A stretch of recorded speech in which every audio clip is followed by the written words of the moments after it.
There we go. We got that going. Why is this? All right, let me put that right there.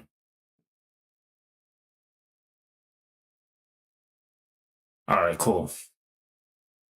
Welcome back, everybody, to the stream. Today we're going to be going over a little bit of money things. We're going to be also talking about the new improvements. As y'all can see, finally got me my damn game chair that I've been waiting on for a week. But with all that being said, I do have something coming hopefully over the weekend. That way I can go ahead and start playing some of the old video games I got back there. Probably going to be doing PlayStation 3, maybe PlayStation 4. Just depends on what I feel like playing.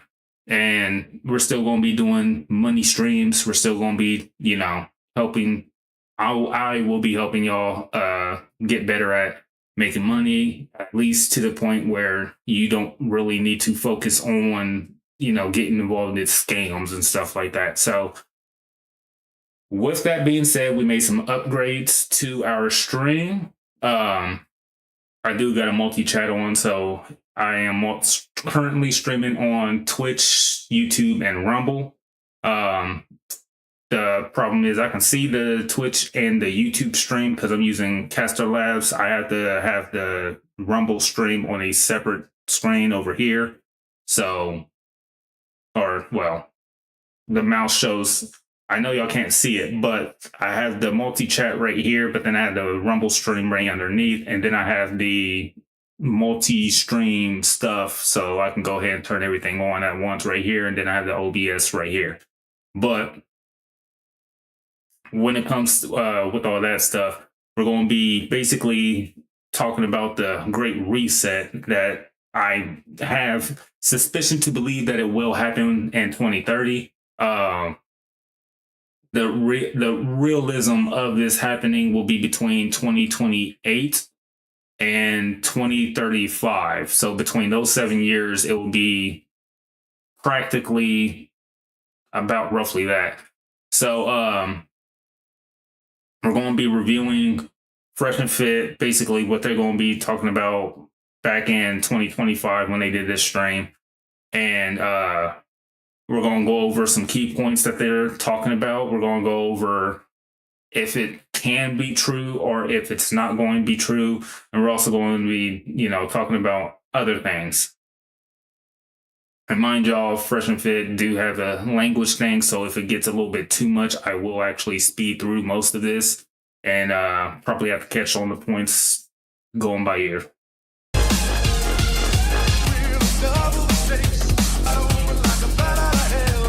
And this is their stream messing up, not mine.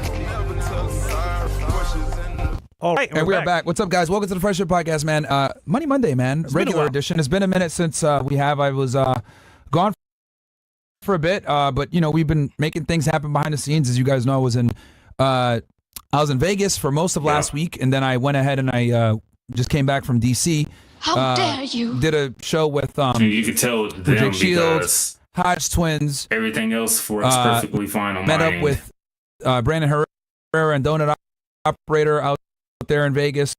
But this was the actual stream. They shot. The actual stream that they actually had. Oh, yeah. That is powerful niggardry at work here. When it was live and I was actually still watching them at this point in time, their stream was just like this. I don't know if it was the issue with them being connected to the internet. I don't know if it was their software not actually cooperating with their connection. I don't know if it was a hardware issue. I don't know what it was. But this is literally their stream for a good while. They shot some guns and stuff like that. That was a good time. It's nice meeting them, networking with people outside of the typical space. Like way outside of. We did. We had a discussion at Jake Rattlesnake. Yep, got to meet Jake. Shout out to him. Different things, politics, the red pill, all that other stuff. I didn't get a chance to see. Now that I think about it, I wish I had done something with Coach. But we'll go back out there to Vegas again. I ran out of time. And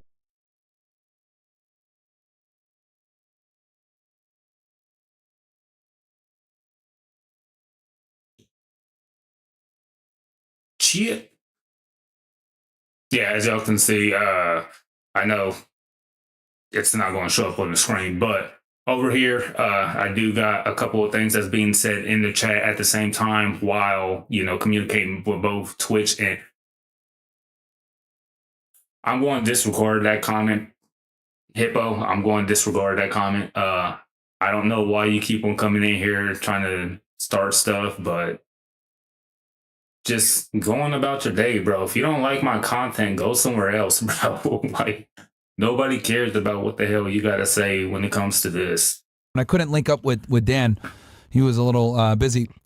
But I guess on the next one. And then I went to DC. What do you think about the debate between Andrew Wilson and Coach? Who won that, you think? Did you see it or not? Yeah, I saw parts of it. Yeah, I mean, they're both They right. You know what I mean? Coach is basically saying, I think they were talking past each other. Coach was saying that marriage nowadays is just not a good deal for men, which is true. And Andrew's making the argument. Here we go. Health is huge, by the way.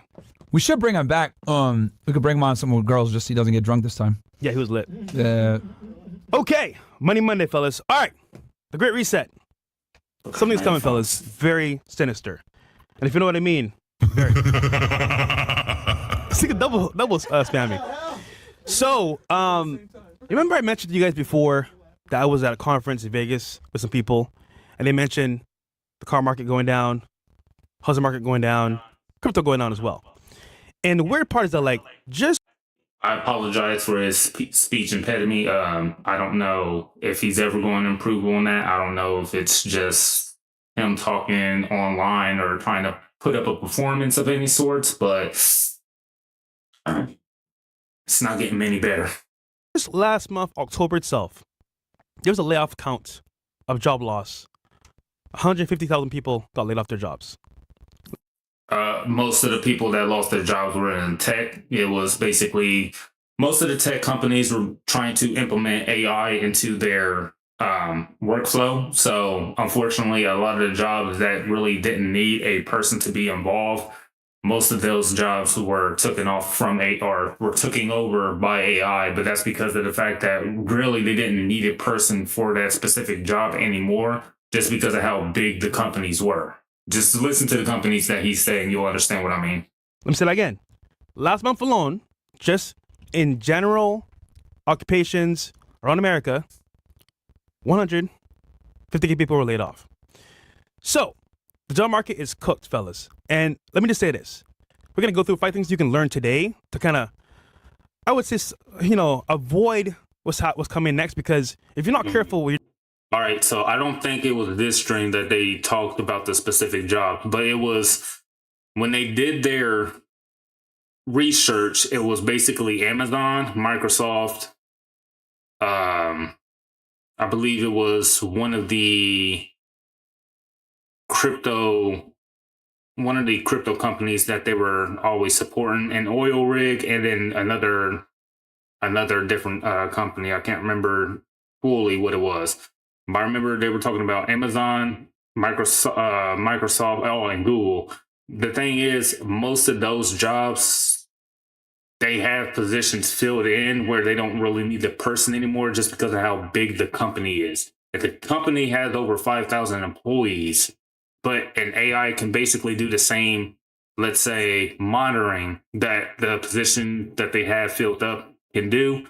Like if the AI can do the same thing that the person can do, they can literally have the AI work the whole entire time and then have the person, cut from the damn salary. So it's not that the job market is cooked. It's that people are now inside of jobs that unfortunately require no human beings to be involved. Like that's like the best way to put it. Like too many people are now in jobs where AI can basically take over what you are doing because you don't actually have any worth or you don't provide any benefits for the business in order for the business to keep you over the AI. For instance, the last job that I had was actually very human and needed a lot of human interaction because of the fact that we were testing RAM, we were testing the equipment, and we were basically making sure that there was no cracks or anything like that inside of the RAM that we were processing. and we were making sure that the quality of the RAM was actually good. The reason why AI won't be able to take over that specific job that I was doing is because of the fact that an AI cannot scan a chip 100% accurately unless, everything is bright enough for the AI to capture, and then the AI can go ahead and state, oh, okay, there's no missing capsules, or, oh, okay, there's no cracks inside of this RAM. But the problem is, we actually did a whole entire day of literally just pushing RAM on through, even though we had to retest it later on. We were basically pushing RAM on through for like a whole entire hour, and then we were allowing the AI to try to, see if, oh, okay, do we need a person over here to do this? If the AI is able to capture everything. And unfortunately, the AI failed at 70% of marking what RAM is actually good and what RAM is actually bad. 100%, or sorry, not 100%, 70% of the good RAM that it scanned was all good. But it marked it as bad because it saw dust or it saw something else that was on the RAM stick that normally isn't on the RAM stick, and it immediately failed the stick as it was immediately bad. And then it was a couple of, I think it was like 50% bad or 50% good, 50% bad on determining what the whole entire bad sticks actually were when it came to taking the photo of it. And it failed basically accurately, getting the right category of what it needs to put the RAM in. So when it came to that, that was what made basically my job more extensive for a human being to be involved instead of AI. So AI will not be able to take over every single job. It will just be able to take over probably most of the natural processes of automation for a company. So if it was like, I don't know, I know there's a lot of chatbots now that you can use to go ahead and put in for customer service. So literally, you might not need a live chat representative as often as you possibly need. So you probably only need it during the work hours of when the business actually is open. Or you might not need a person to be chatting with customers at all unless a person requires, an actual person to talk to. So you won't need as many people for, like a live chat support type thing. You might not. I don't know if that's 100%. I don't know how good those chatbots are. But when it comes to the jobs, AI is not going to be taking over every job. It's just going to be taking over jobs that don't require a human being to be in that position anymore.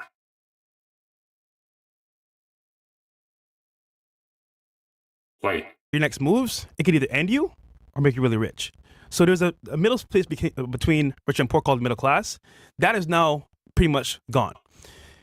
However, there's still some time left before 2030 to get things in order. And even myself as well. I'm not perfect. I made mistakes too as well. That is what what I'm trying to help y'all with is 2030 is basically when we're deciding that, it's going to be a new era of basically rich versus poor. Okay. And from what I've been told from my connections, from my network, is that between 2029 and 2035, there's going to be another reset, or what y'all know of as a Great Depression. Depending on the events that happen with Iran and the United States, it is going to basically determine when, hopefully soon, that this Great Reset actually happens. And what's it going to basically entail is, from what I've heard, is that basically if you're not making $200,000 a year, and that's nationwide throughout America, if you're not making $200,000 a year in America as a single person, or even as a married couple, or whatever your situation is, if you're not making that amount of money, you're going to be considered poor. it's going to basically be entirely ran on a different system besides credit, unless the banks still force credit to be going through. And this is why I was saying in a couple of my videos that the finance that we currently do today on this country is just completely screwed, because how we do it, unfortunately, it basically prioritizes debt over income. And that's very bad, because if we come over here, I mean, we'll do the entirety of America, since average income in America. Oh, actually, let's do inside of the US. Average income. Not what I asked. That is a whole hell of a lie.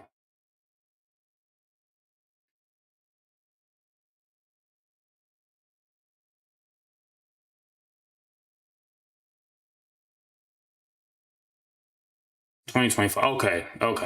Approximately between 62,000 and 66 annual salary for full-time workers. Okay, so it's not the entirety of every single worker, but if we're doing full-time workers, 62 to 62 to 66,000. Well, I'll just say 62 to 67, and then total debt in America. And then the average debt for a person was 62,500, but the average household held 105,000 as an average debt. So if there was not a if there was a 2-person household, you'd be making about $124,000 a year. And then $124,000 a year, but your debt will be $105,000. So you have to figure out how to live off of 19,000-ish, maybe. I could be wrong. It could be 125,000. But when it comes to this is actually a major problem, because too many people be getting into debt because of, obviously, mortgages, student loans, credit card balances, auto loans.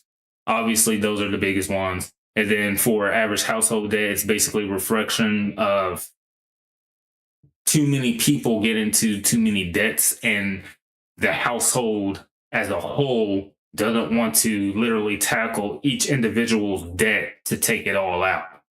So mortgage debt typically, this typically constitutes the largest portion of household debt, often accumulating for around 70% of total debt. And then these have significant burden for many Americans, contributing to the overall debt figures, and obviously credit card debt, because people use their credit cards for everything, but don't know how to buy assets instead of liabilities. So mortgage debt and student loan debt, those are the obvious ones. And those are typically why you need to understand why you need to understand finances and understand the difference between an asset and a liability. Now, for the specific solution for this stuff is literally don't get involved into these type of debts. I don't care if you're going to college to get an education. I don't care if you're getting a house and you want to do it through a mortgage. If you don't have the money to do it in the first place, don't get involved in it at all. Okay? If you're doing a credit card is very easy. All you're doing is managing your money that you have available to spend of other people's money. But all you're doing is buying assets. That's all I did with my credit cards. That's all I'm still doing with my credit cards. I got like 7 credit cards out right now for $100 and some thousand total of debt or of other people's money that I can use. And I only buy stocks and I only buy crypto with it. But if people are basically just going out there, and just buying whatever they want to, that's an issue. You don't live above your means, you live below your means. You always live below your means until you have the money to go ahead and do whatever you want. And the problem is, most people don't understand how to keep themselves disciplined enough to keep assets flowing towards them and keep away liabilities that's eating away their income. I guarantee you, if most of those people were to understand, okay, all we got to do is, if we're going to do a mortgage, we got to literally have 80% of the mortgage paid off immediately when taking the mortgage into consideration. If we're going to be buying a house, you take out 80% of that debt, guess what? You have the income to go ahead and still put away the rest of it, but still survive off of whatever area that you're living in. I don't care if it's affluent. I don't care if it's poor. I don't care if it's good or bad. You have the resources to be able to stabilize your situation on the debt to where you can eliminate the debt, but still be able to live life. Now, truthfully speaking, not many people know how to actually accumulate enough. I'll say most of the time people don't have the ability to accumulate the income that they need in order to survive off of the living conditions that unfortunately is forced upon them inside of this life. Especially in America. In America, what is it? About the average person that is able to get a $50,000 salary, unfortunately, needs to have some type of certification. Sorry, I said certification. Needs some sort of certificate in order to be qualified to be inside of that position. And yet, there's a whole bunch of millionaires and billionaires who don't have a college degree that are making millions and billions. And all they did was basically do the simpleness of how, I guess, most of these institutes, I guess would be the best word for right now. All they did was basically keep on doing the same thing that most of these institutes have been preaching since early 2000s, which is basically, go ahead, get into stocks, get into bonds, get real estate, and basically own nothing but control everything. And it basically goes into C-type corporations. When you have a C-type corporation, you have the most control on taxes, you have the most control on money flow, you have the most control on asset control also. But you need to protect the C-type corporation because you can still get sued as the owner and everything can be taken away from you. So you will create an LLC to go ahead and basically work overhead of the C-type corporation. And then basically you'll create a pyramid almost, a pyramid system that will allow you to protect the C-type corporation that's basically gathering all the money. Now, if you want to do this, and I'll say in a year or less, there are people better than me that can actually give you that information. But if you want to do this correctly and you want to do it to the point where your credit, your income, and your debts all are controlled by you yourself and you don't have to stress over anything, I can still teach you everything. I can still teach you everything that you need as the basics or the bare minimum, so that you're able to go ahead and accumulate as much money as you need or accumulate as much wealth as you need in order for you to go ahead and survive in the world. Now, it'll take me some time to get that information, be able to lay it back or relay it back to you guys. But, you give me enough time, everything will be good and we'll be all fine. Now, when it comes to these guys, being around the right people, I've been able to learn and see, okay, cool. Where do I need to put my money? Where should I avoid? And what did I do in the past, made mistakes that could have pushed me further? So let's share 5 things you guys can learn from as well. And number one is never, for the most part, buy a new car. You guys heard me say this before on other podcasts. New cars. Yeah, don't buy a new car. Always buy used. The cheaper or the older the model, the more trustworthy that model is. And most of the time, it's not because of it's been through a lot, so it's tried and true, but it's more of the fact that back in the day, most of the cars were not used, or most of the cars were not built with all this technology that is inside of it.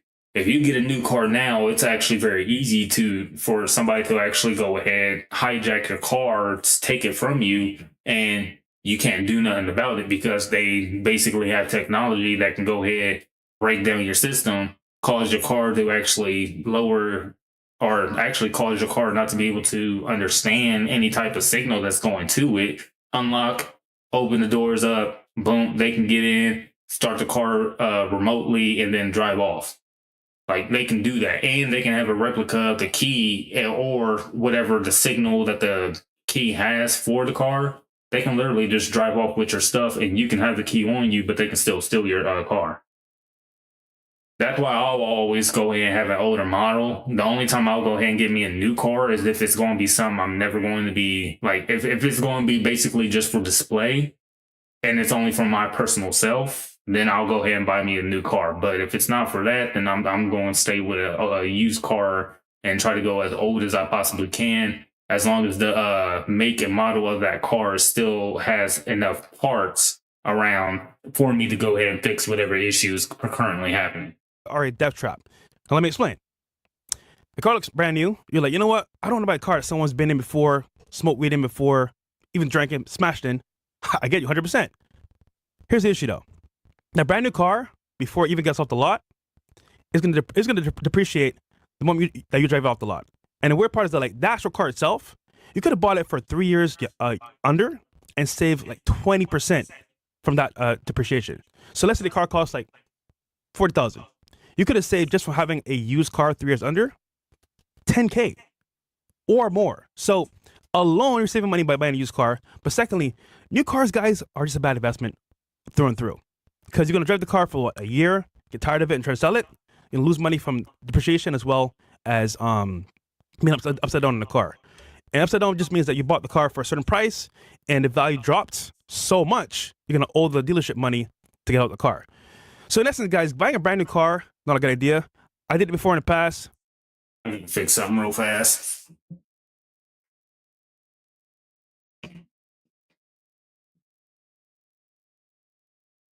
What the hell is that?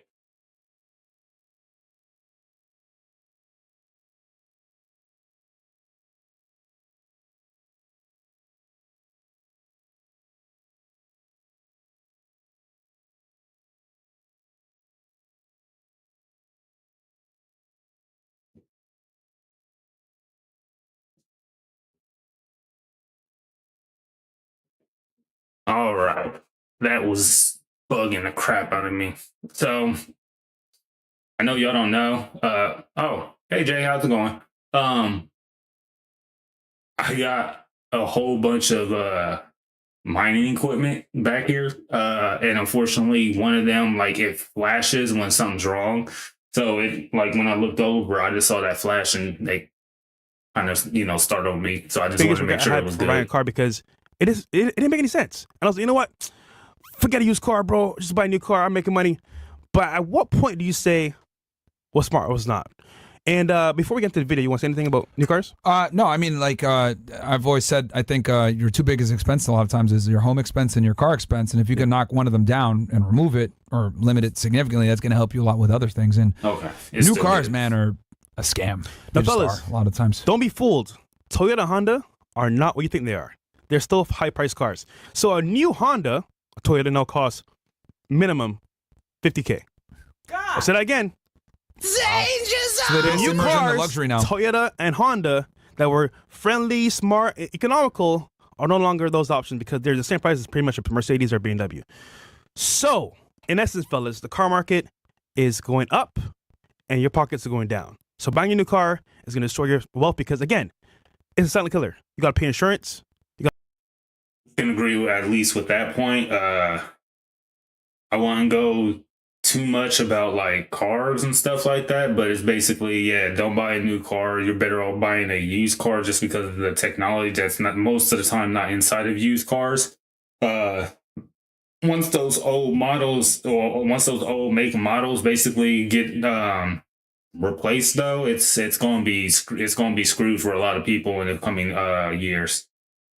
So where we at right now? 22 minutes. New cars, they're not. Talk about this. All right. cars are hot, but your pockets usually are not when you buy those cars. All right. That was a funny joke there. Wait, You what? might have missed it. I'm a little. I'm a rapper, by the way. All right, number 2. I don't get the joke. So cars are hot, Okay. but when you buy these cars, your pockets are not, because you lose money on cars. All right, nigga, never mind. Nope. You didn't get it. All right, cool. Number Maybe 2. someone in the chat gets it. Don't quit your job now for a new job, because the market now is cooked. Guys, I've been looking at the market because my friends that were in tech lost most of their jobs. And I was like, hold on, you telling me that? There, he said it right there. Most of the AI stuff took over tech jobs, not overall, regular 9 to 5 or I said horse collar, blue collar jobs or white collar jobs. It just took a whole bunch of tech jobs, specifically those that don't need a person involved anymore, because AI does the exact same thing that person did without the person needed to be on 24/7. Now that they got AI to go ahead and be on for 24/7, they don't need a person at that position no more. So literally, the funny thing is, though, they did make a new job to basically take care of the AI. So that way, if that person did lose that position, he got switched over to a different position, or he did get fired entirely. They just had somebody who was a supervisor or something like that to take care of the AI in that case. But when it comes to this, there's some truth and there's some lies. The truth with this is, don't quit your job if you have everything, if you're dependent on income. Or I should say, if you don't have income from outside resources, don't quit your job, okay? If you have income that's coming from outside resources, still keep your job until those outside resources is contributing at least 2x of what your job is paying you per month. So, oh wait, hold up. Hee.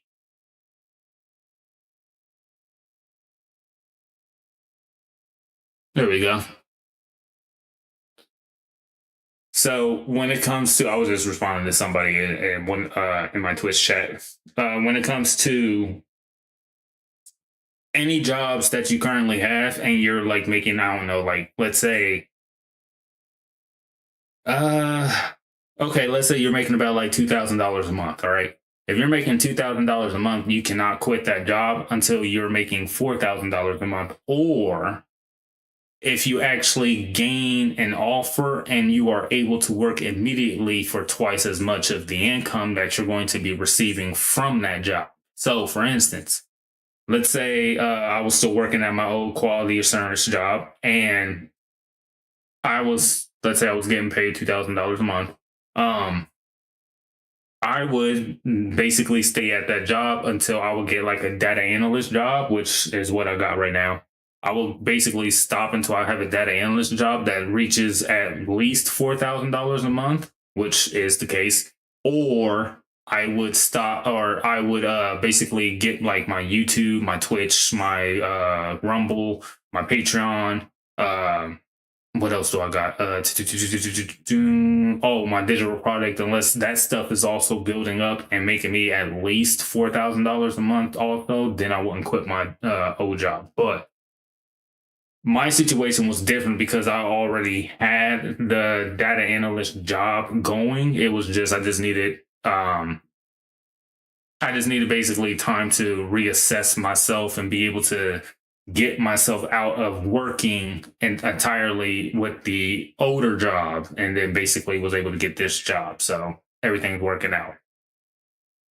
That is the one part that I don't agree with Fresh about, with quitting your job for a new one. It's only because of the fact that, my situation's obviously not going to be everybody else's situation. My situation is going to be unique for me. Everybody else's situation is going to be unique for them. So if you are, like I said, if you are considering getting a new job, if your new job is not contributing to at least 2x what your previous or what your current / previous job is doing, don't go for another job, even if it's bad situations. Because yes, right now the market for everything is basically screwed. What you will need to do is literally understand that one, you're going to have to set up some type of outside income to help ease your way out of having a job, just in case you're like, oh, I can't take this anymore. And then your emotions basically get the better of you and you're quit the job. What you need to do is literally have an emergency stash of at least 5 times whatever your job makes in 1 month. You need to have that as a set to be able to live once you quit the job. Because if you're making like $2,000 a month, then basically you need to have at least $10,000 in order for you to be able to live life, to find at least a different job that will have you in a different situation. Now, don't do job hopping. Don't be job hopping through a whole bunch of other, BS, because you have to make sure that you have a job to go to in case things just are terrible or worse comes to worse, and all that stuff. The one thing I will say about this that is true is obviously if you do quit your job and then you get to a different job, but then you get fired from that job, then you basically completely screwed yourself. So you do have to be careful with how you go about with trying to get a new job while working at an old one. You we went to the same school. We went to the same classes, worked at the same offices, but you got fired? What's going on here? And we had like an old group chat from prior days as well. And most people can't find a job right now. I know guys with masters working at pet shops, guys that have like degrees and certifications, they're without a job now, working at Publix, pretty much. And it's kind of like, what's happening? And we saw Amazon just lay off a bunch of people as well. So technically what's happening is that companies are trying to optimize their output, and AI is taking over most jobs. And they say, oh, Fresh, Myron, AI is not that serious. It's going to take forever. Well, they're estimating by 2030 is going to have a phase of every company outlet is going to have AI integrated into it, which means typically from staff of receptionists all the way up to CEO levels is going to be AI integrated into companies. Now, if you're listening to what I'm saying, you should be shitting your pants. Not literally, but you know what I'm saying? Because what's happening is most people are going to be without a job. So add that into, economy and also inflation going up. And add in as well, people can't pay their bills, pay for their cars, houses, and rent. What's going to happen? Well, we're going to need a savior. Cue music for a savior. We're going to need actually somebody to save these people. Now, if you're smart, you read your Bible, you know where I'm going with this, right? They're going to need a universal income to save people.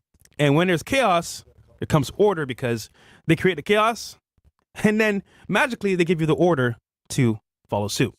Now, typically speaking, if you look at this from a standpoint of secularism, you just take whatever they give you, move along with life, and you're back to normal. But from a religious standpoint, you want to see where this is going. And basically, it's a one world order, as we mentioned before on some podcasts, but it's happening in real time. People are asleep. They're like sheep, just saying, okay, I'm going to just go to work, and if I lose my job, the government will take care of me. And that's cool and all, but like, where's it leading to? Look at China. They have the social currency as well, where if you don't have a high social score, you can't buy, sell, or trade, and then you're in the streets homeless and you're cooked. Well, America's not too far off, because look at what Trump is doing right now. And by the way, I don't dislike Trump at all. I just think that he's moving toward a more different agenda than most people would think of. So I'll take that there. But guys, the job market itself is cooked. And if you look at it from the standpoint of my point of view, we're okay.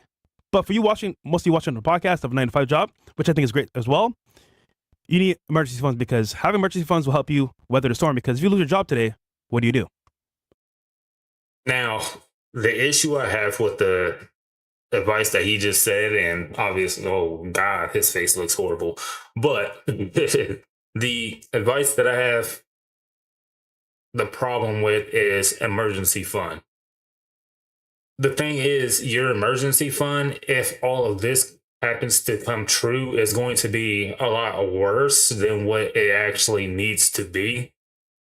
once you get to that point. Because let's say for now you're able to live off of 10,000. Well, if inflation goes up, obviously if everybody's income goes to astray and they get a universal income, that means your savings is also going to go down. So if you have an emergency savings of 10,000 and you're basically getting like maybe $300 a year off of that, which is most of the time the typical 3%.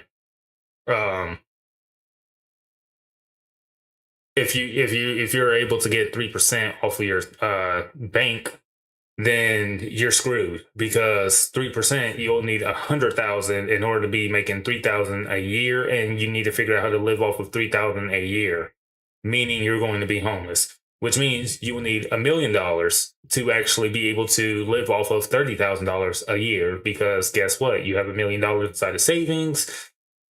The savings goes into the bank, and then the banks go ahead and allow interest to develop from your savings. And long story short, whatever they go ahead and help you accumulate with the savings ends up going into your pocket to live off of. But the problem is they have it so low that you can't really do anything. And because inflation is so high, inflation eats away at your savings a lot faster than your savings can produce income. Which is why I don't like savings as an asset, because savings basically is too far behind on inflation. Until inflation goes down to below 1%, savings will never be good for anybody ever. But if it's the only asset that you have available right now, then go ahead and get as much as you can out of savings. Just know it's not going to help you get more assets, because you don't get enough money coming back into your pocket at the time of what he's saying. Can last a month, 2 months, 3 months, 4 months, 5 months, a year? If you can, great. But if you can't, so typically what people do is go to credit cards right after that. And if you go to credit cards without a job, you're going to be even more debt. So I think looking at it from the standpoint of what's happening with the economy, prepare that if you need to lose your job, you can actually withstand this by having savings and, of course, planning ahead. But it's a video we could play as well. Another video, Bills, if you don't mind, for number 2. Yeah, here we go. Understand one thing. If Amazon can cut 14,000 jobs 62 days before Christmas, what makes you think that your job would not cut you? What makes you think your job is safe? Guys, we are living in times where employers don't give a damn about you being a 3-time employee of the month, a 3-time employee of the year, how much brown nosing you do, how much overtime you work, how much sacrificing you did for the company, neglecting your family. They don't care, guys. These jobs. That's the truth. I don't want to hear him talk. But that's the truth, though, because if Amazon is doing this, then once a small company is able to understand how to integrate AI into their business system, and this is the thing, what most people don't understand is if AI can work inside of a business system and small businesses can actually work it for them, and it only costs them, I don't know, maybe $500 a month, compared to paying somebody $2,000 a month, they're going to take the $500 a month and basically just deal with whatever setbacks the AI has, then deal with spending $2,000 a month to a person, because guess what? They made an extra $1,500 in profit. Now, unfortunately, that's why this economy is already screwed up, and it's because of the fact that we're living in that type of financial structure. And the financial structure you really want is basically investing in certain companies that actually allow flow to actually go through the entire world without basically nitpicking on certain negatives on financial flaws. For instance, the banking system. The banking system basically got screwed once quantitative easing was allowed. Once quantitative easing was allowed, banking systems became irrelevant. Or I should say, for an average person to put money into savings, that became irrelevant. That's what I really should say. But once debt became the master of income, that's where everything basically allows you to become rich.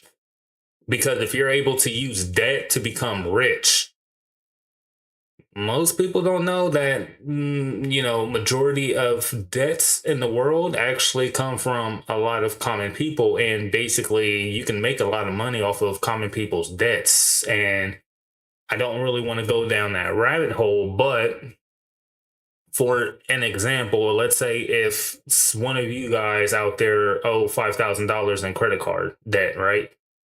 The thing is, I can actually put a bond on your debt, and if you don't pay it back, I actually get paid for that bond that I created off of the debt that you have. And if I end up paying that bond, then you're paying me you're paying me and the banks, but you're basically paying as extra interest.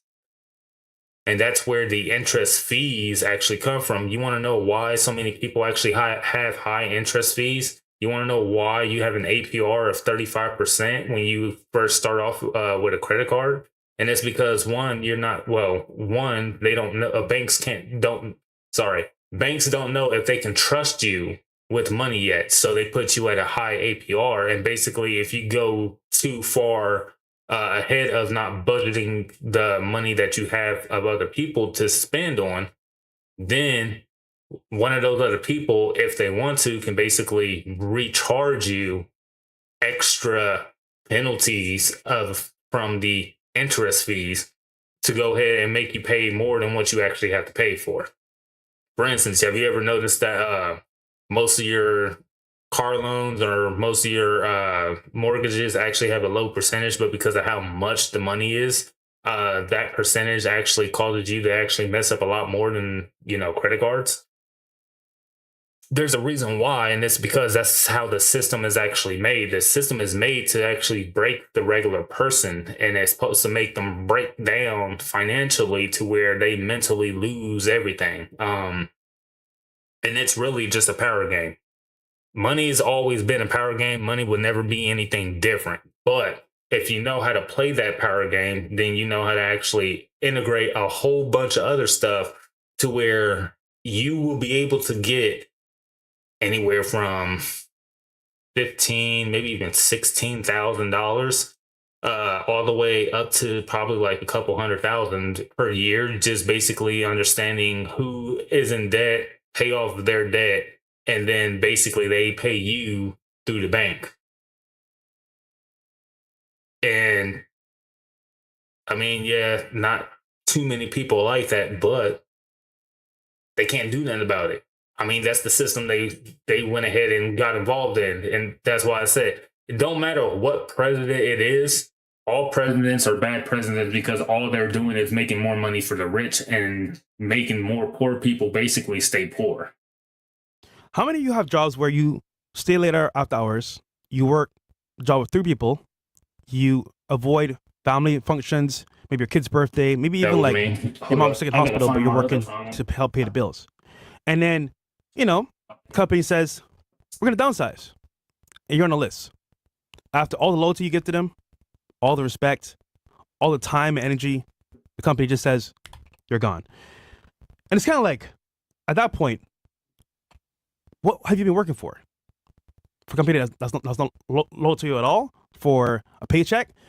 And it's not a bad thing, but I'm just saying, like, look at it from the standpoint of your job is not forever. It is a reason and for a season, and at some point, it may end. And that's for everything. A business could end. Companies could end. So what are you doing to plan for this inevitable situation? Think about it. Think about this. At least long term, actually. Not just that, but like Twitch got rid of a bunch of people, right? Because of Amazon. Twitch, right? And it's funny because they got rid of people from their trusted safety section, which is kind of funny to me. It's like, wait, y'all niggas literally ruined so many lives. Hated on us. Yeah. But you know what's funny about that part too? They will ride so hard to hate on people, but when they get fired, please save us. Go fund me. Mm-hmm. Oh, hell no. After all that shit you did to us, now we're good. Oh, yeah. But actually. they'll keep girls on that assault men on Twitch, ban it for one day. But we say one thing wrong. There we go. For outside the actual platform, we're banned forever. Yep. Like that Nina Lynch chick. That's what I mean. I don't call names, but she there you go. harassed that Silky's assistant. that guy, Yeah. and they banned her for a day. A lot of backlash. So they said, "Oh, okay." Then they banned her for.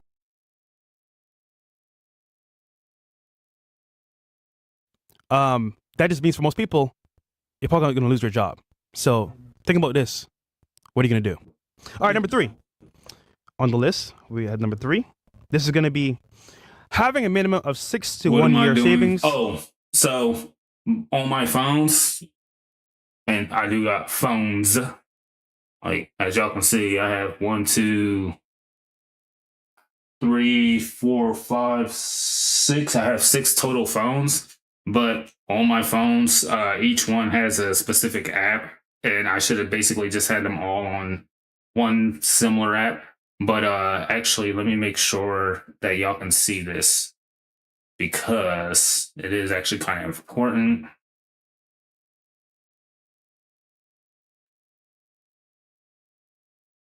Give me a second. I got to log into my account. Yeah, I know.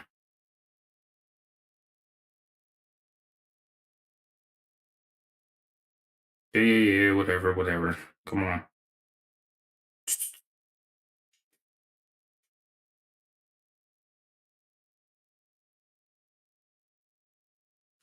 Come on. Quit with the notifications. All right, cool. Okay, so with my account, hopefully y'all can see this, because I don't see anything. All right, so this is one of the smaller apps that I use for crypto,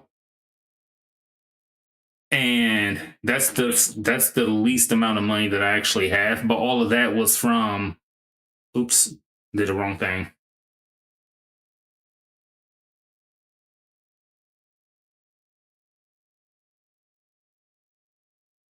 All of that was from 3 different apps. Now, unfortunately, because I messed up on one of the wallets, this wallet, I actually have 2 of these. So I had to basically put the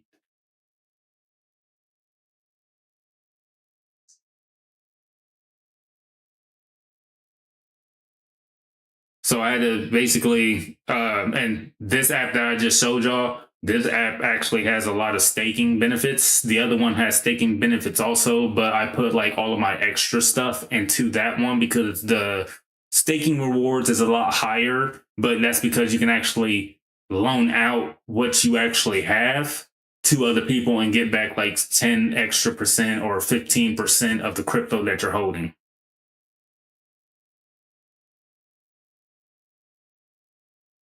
So like that's what I do with that's what I do with majority of my apps, is literally just go ahead and get them all within a sequence of whatever I have on like my fidelity.com.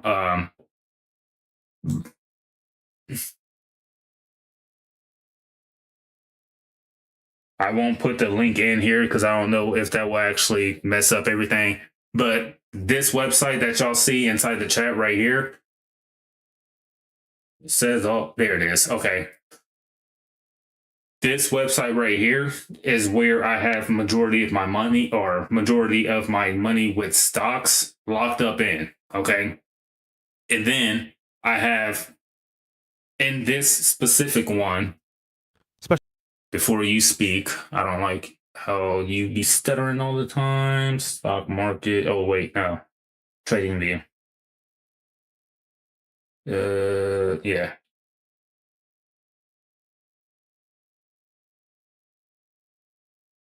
All right, perfect. So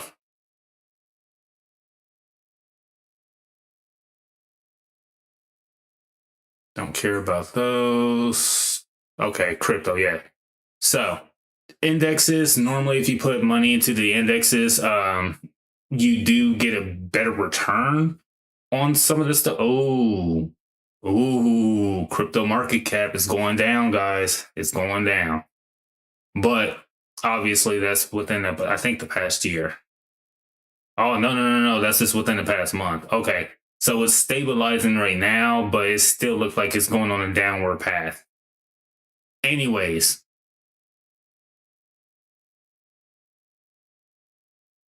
there we go. Okay. So when you're doing stocks, okay, make sure that majority of your money is in stocks that actually have a dividend yield. Okay. So what that means is if you put $100 inside of, let's say, Apple right now, if you put $100 into Apple, you'll get 0.38% of that yield in a quarterly basis. Although I do think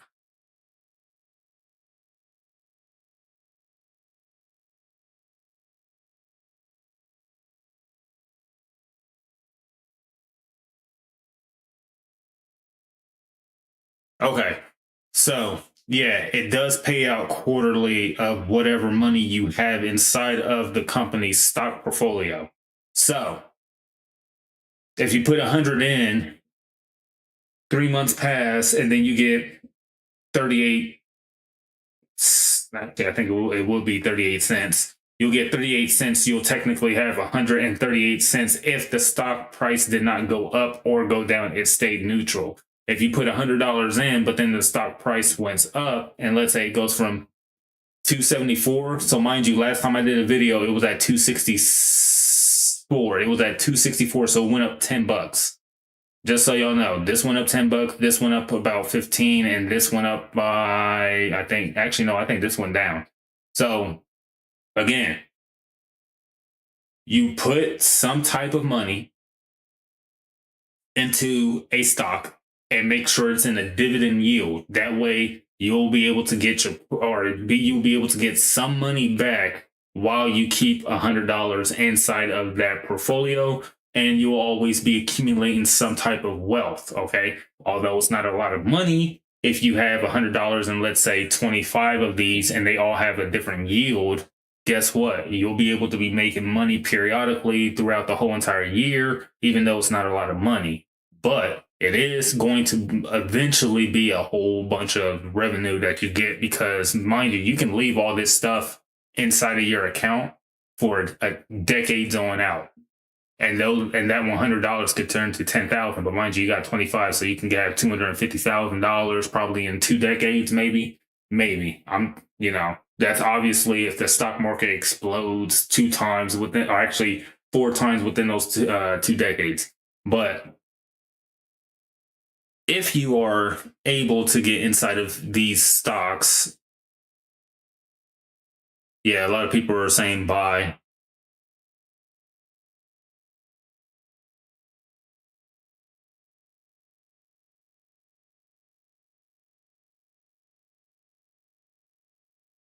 Okay. But when it comes to stocks, that's how you really want to do it, is basically only focus on ones that have dividends that pay you back.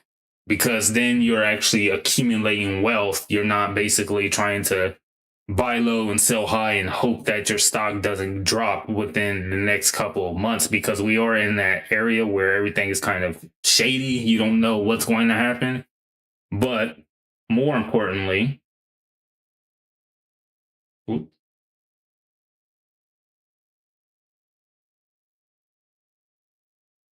Bitcoin has gone up. Plenty. So it was at 64,000 this morning. It was at 6483 this morning. All the way up to 69 and then all the way back down to 68 within the last couple of minutes. So Bitcoin is still holding around 65,000. If y'all get into it, y'all better do it now, because I'm telling y'all, this is probably going to level out and then explode, possibly. Because right now, the market cap is looking like, what's the total in market cap?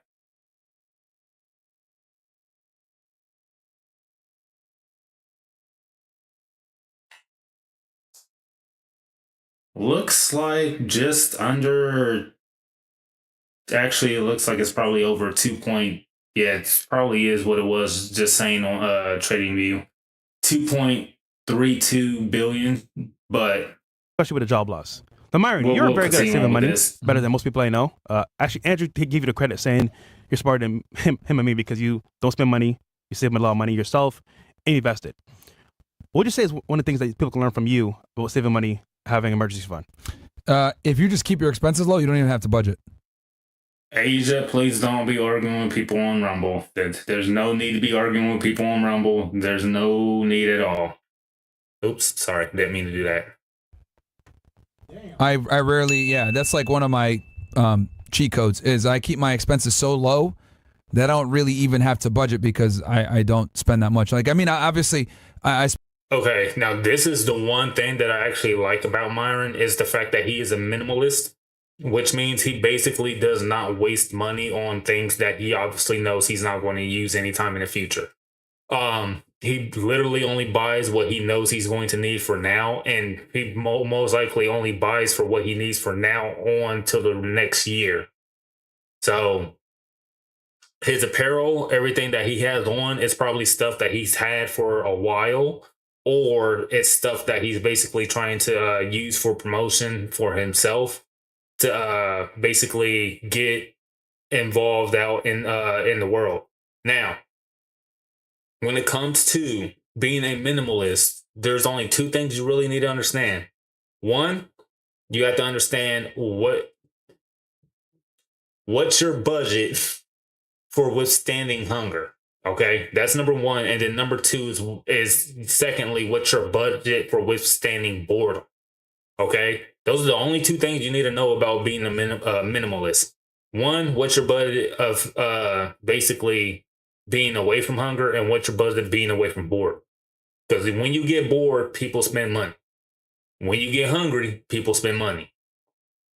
spend a lot for like running operations, obviously for the show and everything else like that because we got a team. But like outside of like my personal funds, like I don't spend much at all. So and if you really keep your overhead low, guys, like you don't even have to budget really. Yeah, because you guys got to remember, like all financial problems come from basically this. If you spend less than you make, you're really not going to run into problems. Right. Most people spend more than they make, so therefore they puts them in a strange situation where they have to start getting creative with either A, making more money, or B, budgeting during periods of time to fix that situation where they're spending more than they make. But if you simply spend less than you make, or and better yet, spend significantly less than you make, you're going to be in a position where you really don't have to budget that much. And I kind of do it where I eat cheap food. I eat like Chipotle and shit like that, right? Or you can get a meal prep service. I don't wear fancy clothing. I keep my wardrobe pretty simple. I don't buy designer clothing at all. No car. I have my old Honda, which is paid for since like 2002. And when you just keep your overhead low, man, you really don't have to budget. Budgeting, it really becomes important when you have a lot of expenses so you can track where that money's going. Yeah. That's when you really need to start budgeting, is when you're close to the red line. But if your expenses are low, man, you really don't need to budget too much. And that's technically where I am at right now, is the fact that I'm basically just living off of the assets that I am producing monthly. Because mind you, okay, I'm not like you guys, all right? I will say this right now, all right? This is the one thing I'll take accountability on, is the fact that I do not operate the same way you guys operate, okay? The reason why I started this YouTube channel, even though, let me come down here and do that.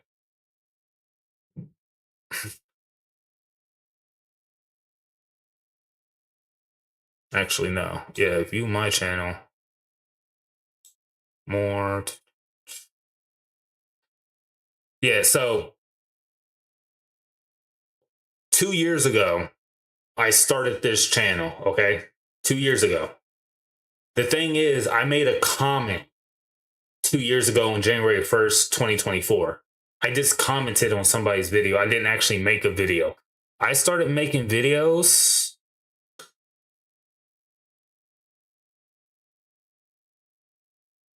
3 weeks ago. So literally this month, okay?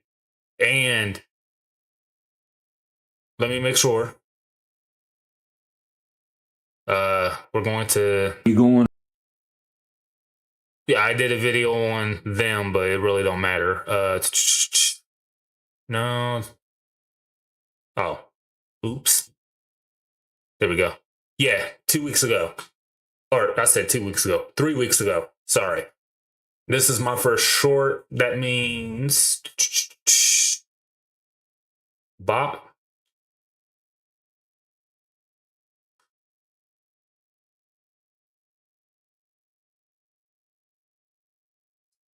Weeks ago. All right, so it don't give. Okay. So if it's 21 days, it has to be either the second, maybe the third, possibly the fourth that I made this specific video. But when it comes to my growth, I already have over 1,000 views on my channel, and it's only been less than a month. But the reason why I do this channel is because of the fact that, one, I don't operate the same way you guys do. I operate outside of the realm that you guys operate on. But I used to be just like y'all 3 years ago. Okay, well, actually, no, 4 years ago, because 3 years ago, technically, I was starting to buy land, and I was literally renting out my land at that time. But to give y'all a backstory, in 2020, I'll say 2022, 2021, probably like the middle of 2021 towards 2022, I actually had a very terrible case that I actually had going against me for theft. Basically, I figured out a way to use gift cards on Teespring at the time. And I figured out there was a little cheat code you can use with those to actually infinitely have traffic go onto your Teespring store. And then basically people would just start buying a whole bunch of apparel off of your stuff. So I lost a very good retail job at that time. It was like $22 an hour, but I was like, hey, I found an infinite money glitch technically. And ended up getting in trouble for that. I ended up having to pay them back $1,000, and I think it was like $1,200. But because I was getting money from the apparel shop, I didn't have to worry about it. Paid back that stuff. Didn't get a record put on to me, but I then had to figure out, well, how the hell am I going to go ahead and do the infinite cheat? Because I just needed one more credit card, or not one more credit card, one more gift card to go ahead and make the infinite cheat happen, like throughout the whole entire city of Toledo, because that's where I was, or not Toledo, Columbus, because that's where I was at the time. Ended up figuring out, okay, let me just go ahead and use my own money. The problem was when I actually used a bank connected to my own stuff, all that stuff died out. So then I was like, crap, I ain't got a job, and I have not a lot of income coming in. So then I ended up going up to Toledo, doing a business with my friend.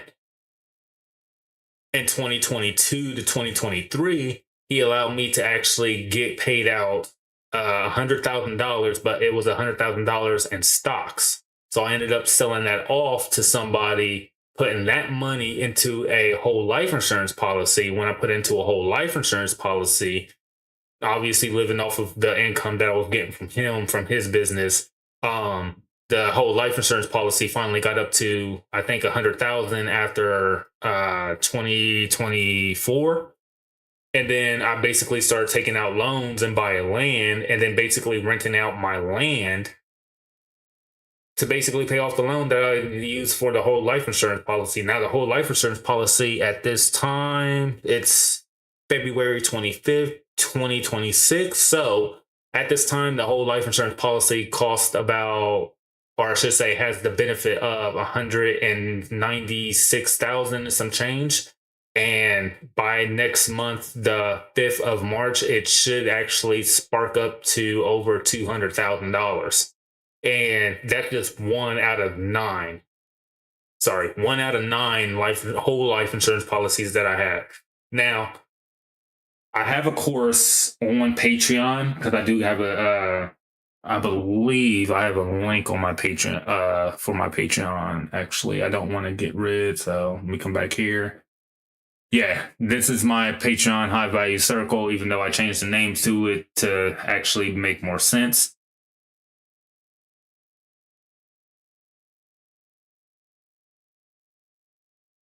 Let's go over here.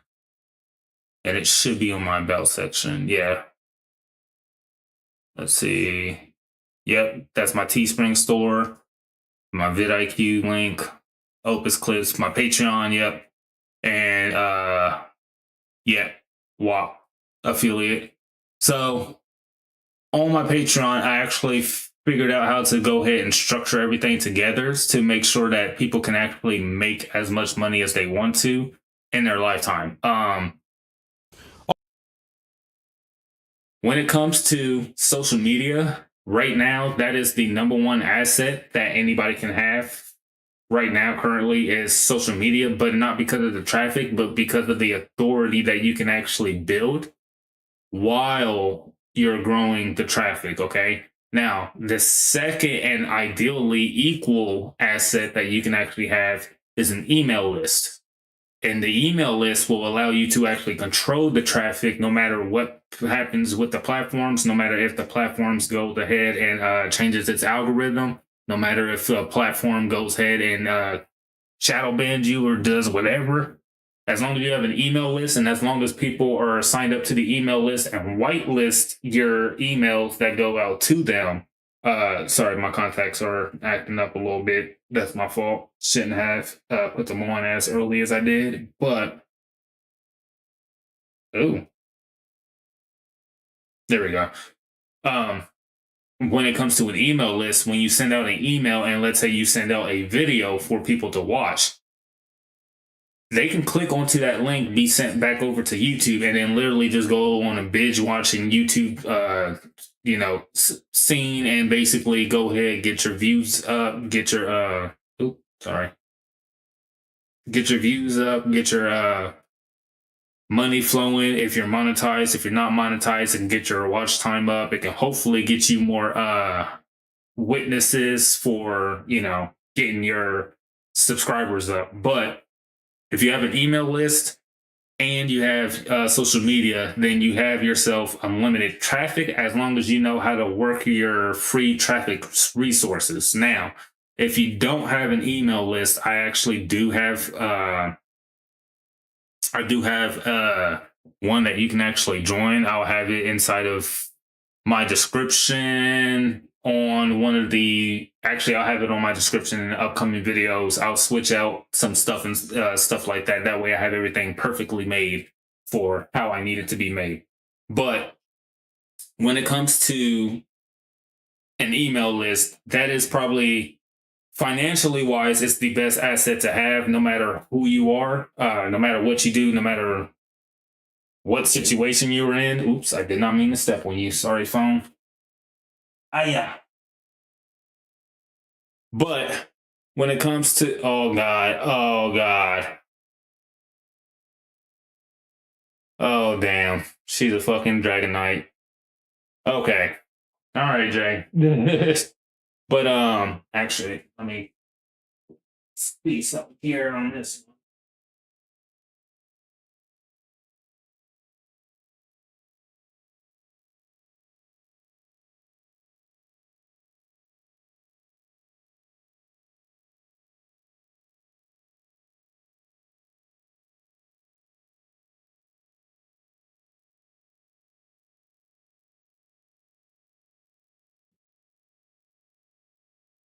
Yeah, that's still working. All right, so I think I need to get a new wire from my mining equipment. It's still flashing and it's starting to bug with me. So the one app that I showed y'all before that had $400 inside of it, that app specifically actually has the ability to have a miner set up onto there, and I can accumulate as long as the mining equipment is set up on the as long as that's set up onto the Wi-Fi and the phone actually has it registered, as equipment that's actually active. Whatever I mine actually goes into the account. And I normally make about like $1.15 per day with the equipment that I got, but well, per mining equipment that I have for crypto mining. I got 6 of them, so I make like $6 and some change every single day. It's really actually decent money, especially because I cheat and use a generator for myself, and I hand crank that mug up myself, so that way I don't have to spend too much money outside of that. But basically with crypto mining, I've made obviously $400 in profit, and basically just kept it on that app until it grows up to about like 25,000. Then I'll basically put that money into some more land, and honestly, I'll basically just start just renting out land instead of, doing crypto or doing stock and stuff like that. Because let's see, 2024, that's when I bought my first plot of like 5 acres of land. And that was out in New Mexico back then. It was like, I want to say like 12 to 13,000. And mind you, that's for 5 acres of land for 12 to 13,000. I literally just had my company go over everything and basically smooth everything out to actually build up infrastructures. And I was able to receive an offer from Walmart to actually go ahead and have a Walmart out in that location. And they were willing to pay me $2,500 every single month for that, which means I was going to make my $13,000 back within a year. Well, guess what? I still had a contract with them for that piece of land, and they're trying to buy that piece of land out from me for, I think, $25,000. I'm thinking about it, but I'm pretty sure if I disagree and they go ahead and close down, I could still find another partnership with somebody else. However, I feel like I'll actually be in a very good situation later on when it comes to probably if I can get 2 more or 3 more offers on maybe 3 more offers on some land that I actually have available right now, because I have 29 acres of land available throughout the world. I have 26 acres available. I have 26 acres of land that I own personally inside the the United States of America. And then I have 3 acres of land out in Japan, because I used to visit over in Japan for quite some time, back in 2021 and 2022 when I was doing that stuff and I actually had an abundance of money. But knowing that I was able to buy some land because the corporation that I actually have is international and it is able to actually interact with international businesses, I was able to actually buy some land out in Japan, and I can actually go over there at any given time that I want to, as long as I stay on the land and don't actually, mess with anybody outside of that. Now, of course, there's certain stipulations with my case, not going to be the same for everybody else, but it is something that I actually like to have,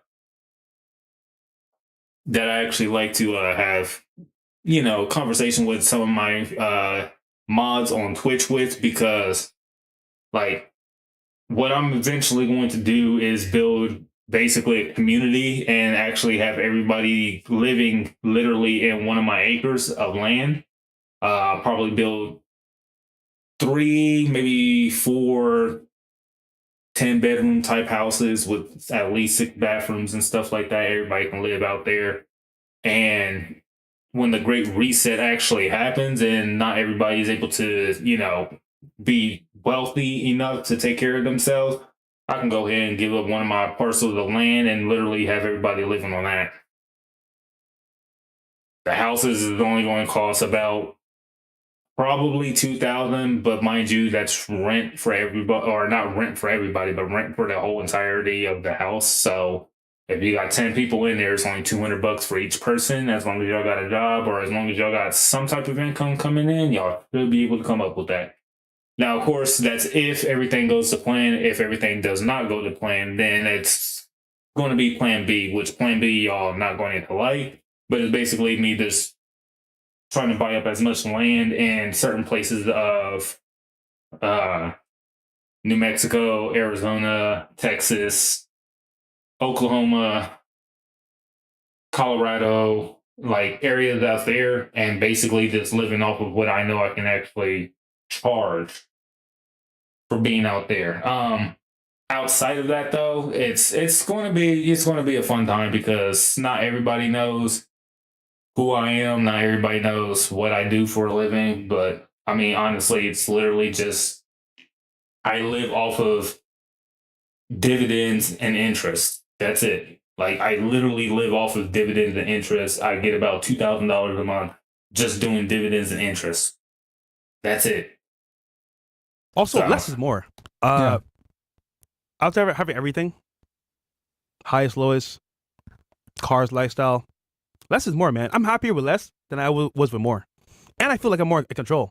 Because Yeah, and also it doesn't bog you down. Materialism, I think, is honestly one of the worst things that you can, be a part of, because materialism kind of puts you in a situation where you need to keep acquiring things to get that same level of satisfaction, almost like drug use a bit, right? You buy your first thing and you're like, oh, this is really nice. And then to get that same high, I agree with that. you got to buy something else or more.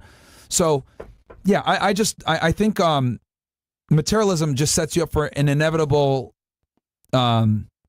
slippery slope of constantly being unsatisfied because you always want to buy the next thing.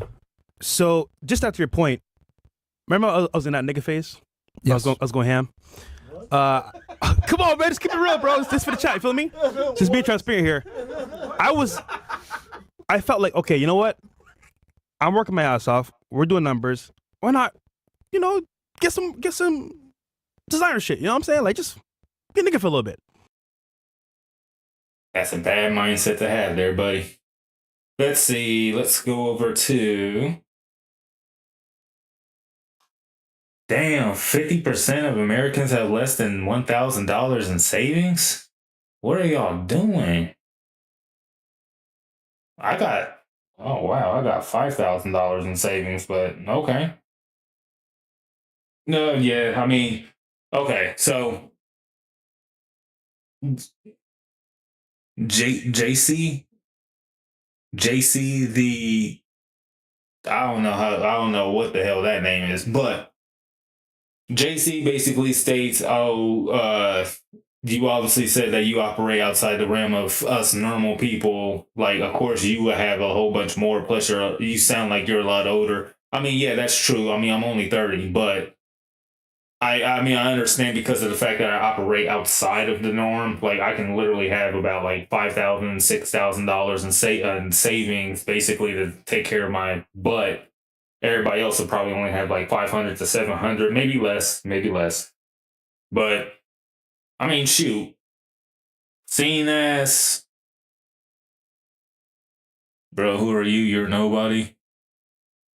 Of course. I mean, I just started streaming and I started uploading videos on Rumble, last week? Like, what do you expect? Like, I'm not going to waste my money trying to advertise to people that ain't going to be worth it. Like, come on now.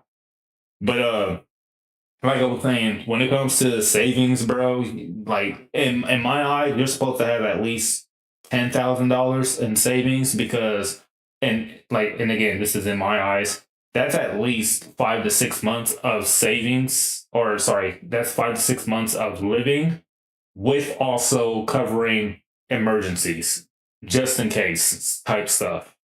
So like less than dang. Imagine the We'll entire go year. this way. Bro, it's cooked, bro. AI is coming to take everyone's job. Well, I might have to alter my thing and say 6 months to 12 months now. I think At that's, this point, bro. that's safer. Actually, just Googling this as well. Approximately half the Americans have less than $1,000 in savings, and that's actually 70% of Americans. So that's 70% of Americans. Less Yeah, than roughly 1,000 in savings. 60% of Americans live paycheck to paycheck. Even people Yeah. that make over 100 grand a year. That's crazy, bro. Yeah, bro. Yeah, if you're living paycheck to paycheck, you're screwed right now because unless you can change that within 8 months, you're basically gonna be living paycheck to paycheck for the rest of your life. And I mean, you're most likely, because with how everything is going to be going, you're most likely going to be stuck living a miserable life, and you're going to be in a very bad position once 2030 to 2035. Once that little gap of stuff happens, bro, it's over for you because you can't live paycheck to paycheck in this day and age. You can't. Like, and I understand, oh, there's going to be some things that you need to do. I know there's like stuff that you have to take care of every single month because obviously you have a roof over your head and all that stuff. But you have to accumulate assets and destroy all the liabilities that you have in your life. Like, you have to do that. And if you accumulate so much that you unfortunately just have to live like this, you're just going to have to accept the fact that you will never be able to change. Like, you can't change that. That's permanent. You can't change that. That's permanent. Like, that's permanent damage that you caused yourself, and that's just how it's going to be for the rest of your life. So yeah, guys, have that emergency fund because it will help you a lot for sure. Yeah, man. All right, number 4. We have number 4 here. It says, avoid going out unless it's a free event or for networking. So this is, man, very important because You're the master of this. Yeah. Yeah, So take them through. So, fellas, you see me outside. No. This is actually really important. This is really important good. what he's going to say because a lot of you guys think that he's out there spending a whole bunch of money and shit not. like that. So I remember it was me, Benadon, Odell Beckham, some ladies, and then one other person, I don't say his name. We're at an event, just sitting down chilling, right? And I used to wonder, like, okay, how are these guys going out every single night doing anything, like, you know, living life? And Ben was like, listen, bro, I'm gonna go out when I'm invited. I'm like, what? Dude, it adds up. She said, I'm a level 6 for example, dragon knight. Miami, typical night, forever the you best, go to no matter dinner, who you you think go to a I club. am. That's easily between 3 to 10K, easy. Yep. You got Like, it, that's a Jay. light You night, got by it. the way. Yep. Guys spending 50K a night, easy, All the time. normal. So if you are here living for a year, Actually, 6 no, months, let me keep that's that gonna up add up because I don't immensely. care what they got to say. Now I'm like, all right, listen, bro, I ain't trying to spend money like that, bro. I don't drink alcohol, I don't gamble, none of that shit. I don't do none of that dumb shit, right? So I'm like, how do I maximize gains of networking and minimize expenses of spending my money? And I watched how Odell moved, how Ben moved, and they don't pay when they go like that. It's kind of like they just like get invited either to a celebrity section, a rapper section, or a NBA player section, and they go there, catch a little vibe, and then dip. So they come into an environment, they can network, meet girls, do whatever, but they don't spend any money. And then they just leave and go home. Versus It's guys going to go to look club, weird on they YouTube, get a but I table, don't care. pop out 5-10 bottles to look cool, but for what? And they're just laughing. They're like, "Oh, these niggas are dumb." So using that mindset, I was like, "All right, cool. How do I myself do a podcast, get into this game, and kind of access it in the same way?" So I became cool with club owners, managers, you know, people that have status in the scene. And what happened was they got to know me, became pretty cool, and I'll get invited out. Like, for example, we went out last night to Club Live. A good friend of ours invited us. Shout out to him. And I was able to meet some people for podcasts. Next Monday, we're bringing on a trader that trades with his bot and makes a ton of money and is all automated. And meeting that person was from going out last night for Money Mondays. So see, like, how, like, I can go into an environment for free, meet people, network. Oh, you're fresh. Da da da. We pull up. Boom. But I didn't spend a cent. Now, mind you, look at it from the standpoint that somebody is not being smart about it. They go to a club. Every night they go to a club. Hey, So, oops, my fault. Why do I got 3 different tiers on Patreon because each tier is going to be basically different stuff. The first tier is the basics that you'll need in order to be financially stable. The second tier is for you to be financially free, and then the third tier is for you to actually be reaching $1 million per year without struggle. That's why I have 3 different tiers. It's one has the value for basic necessities. The second one has the value for you to actually go a step further, and then the third one has the value for you to become what most people are not able to become within a short amount of time.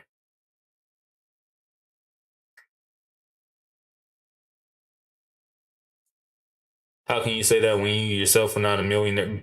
Because of the fact that the assets that I have, I can literally buy enough land to go ahead and force myself to be a millionaire and through income. I can force myself to become a millionaire through income this whole entire year if I want to. Like, it's not that hard.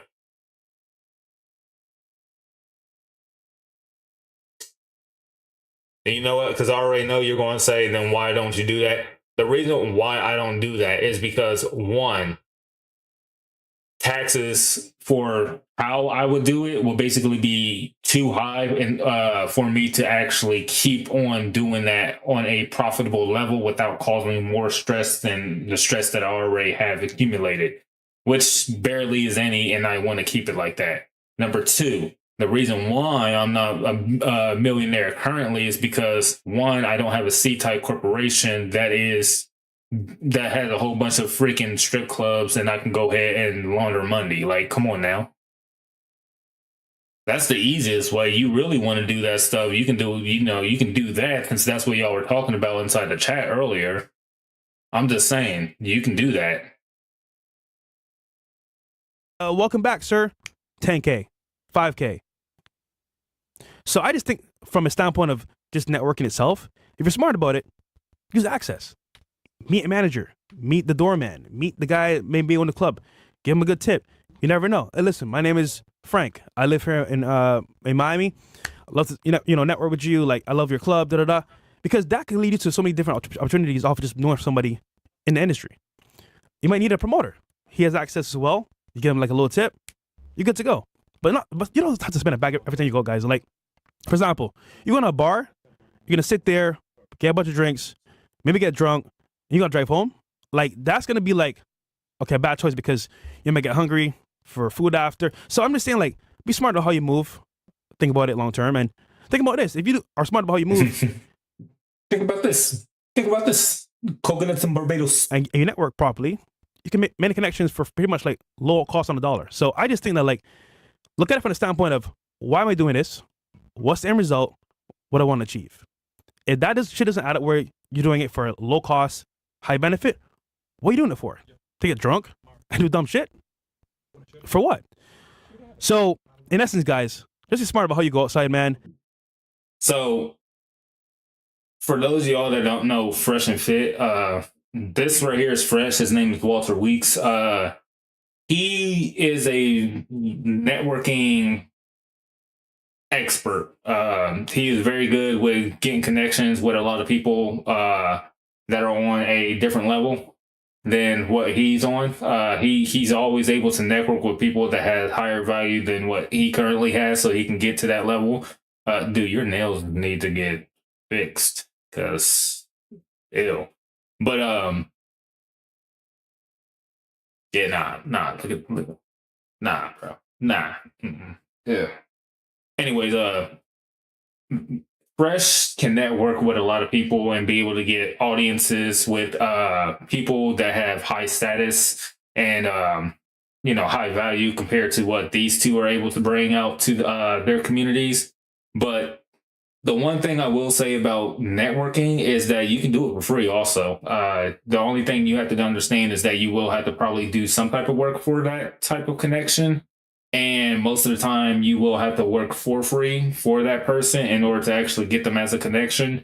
And it's worthwhile as long as you're in the right industry with that connection. If you're not in the right industry with that connection, it could help out later on in life as long as you stay in contact with them. But networking is probably one of the lowest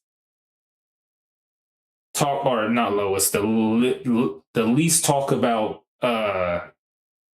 benefits of actually being rich. The stronger your net worth is, the stronger your network is, the stronger your net worth is. And if you're gonna go outside and do dumb shit, just stay home. It's better. You're better off. You can buy a bottle yourself with some friends. You save money there. But going to club for access like that, man, be smart about it. Yeah, or if like you're not gonna go meet anybody, don't even bother going. Yeah. What's the point? Yeah, bro. What- Drinking is such a waste of What are time. you celebrating right now? Being broke? Yeah, being broke. Nigga. Being a bum. You what? You know what I mean? So yeah, man. Like, what do you like? I'll give you guys an example. Here, I'll use a fucking example. So I'm in Washington D.C. Right? I'm there with Clyde and Brett. For those of you that don't know, I did an interview with Clyde. It's the real Clyde on Instagram. He's an Orthodox Christian, nice guy, former Marine. The real Clyde is on Instagram. A couple of you guys told me about him and said we should do a collab, and we made it happen. But anyway, we did an interview and we went to go get some food, and we're at this food spot, and this guy comes up to me, fucking drunk. Hey, Myron, you're fresh and fit. Yeah, no, it's good. It's just, I honestly think it's one of the wires that I got. It's faulty. So I either need to fix that wire and then, mess around. Well, it's only going to be like a dollar that I'm losing a day. So it's only going to be like $30 that I'm losing every single month. Like, I'm cool with that. For right now, I'll be cool with that because I make more than that. With everything else, with the stocks, the dividends, and all that stuff, with the interest. Bit Byron, yo, I'll be cool. I want to come on your podcast. I was like, nigga, what the fuck? It's one of the most annoying things ever, bro. Bro, when people say that dumb shit.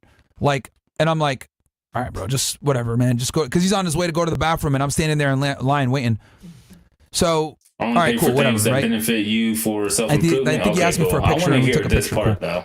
Yeah. We've gone where people are not trying to go when it's easy to do. Like, dude, the shit that bro, I can't tell you. We've been told not to do things, but for y'all, we did it. Yo, put it this way, bro. Put it this way. Let's just keep this shit simple. Abba and Preach will never, ever, ever influence a presidential election. We did. Yeah. Big fucking difference. You know what I mean? They can talk as much shit as they want, whatever that is. Okay, obviously they ain't got nothing nice to say.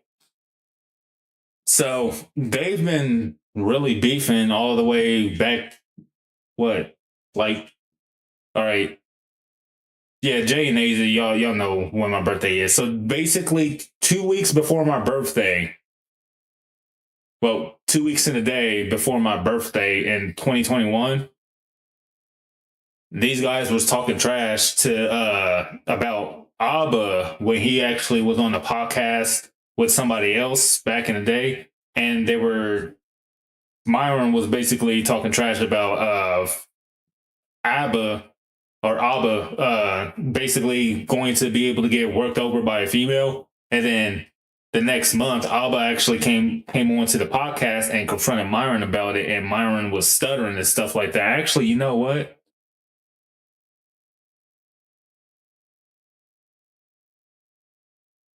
Sorry, I do have to, because I know it is case sensitive now. Abba and Preach, fresh bit confrontation.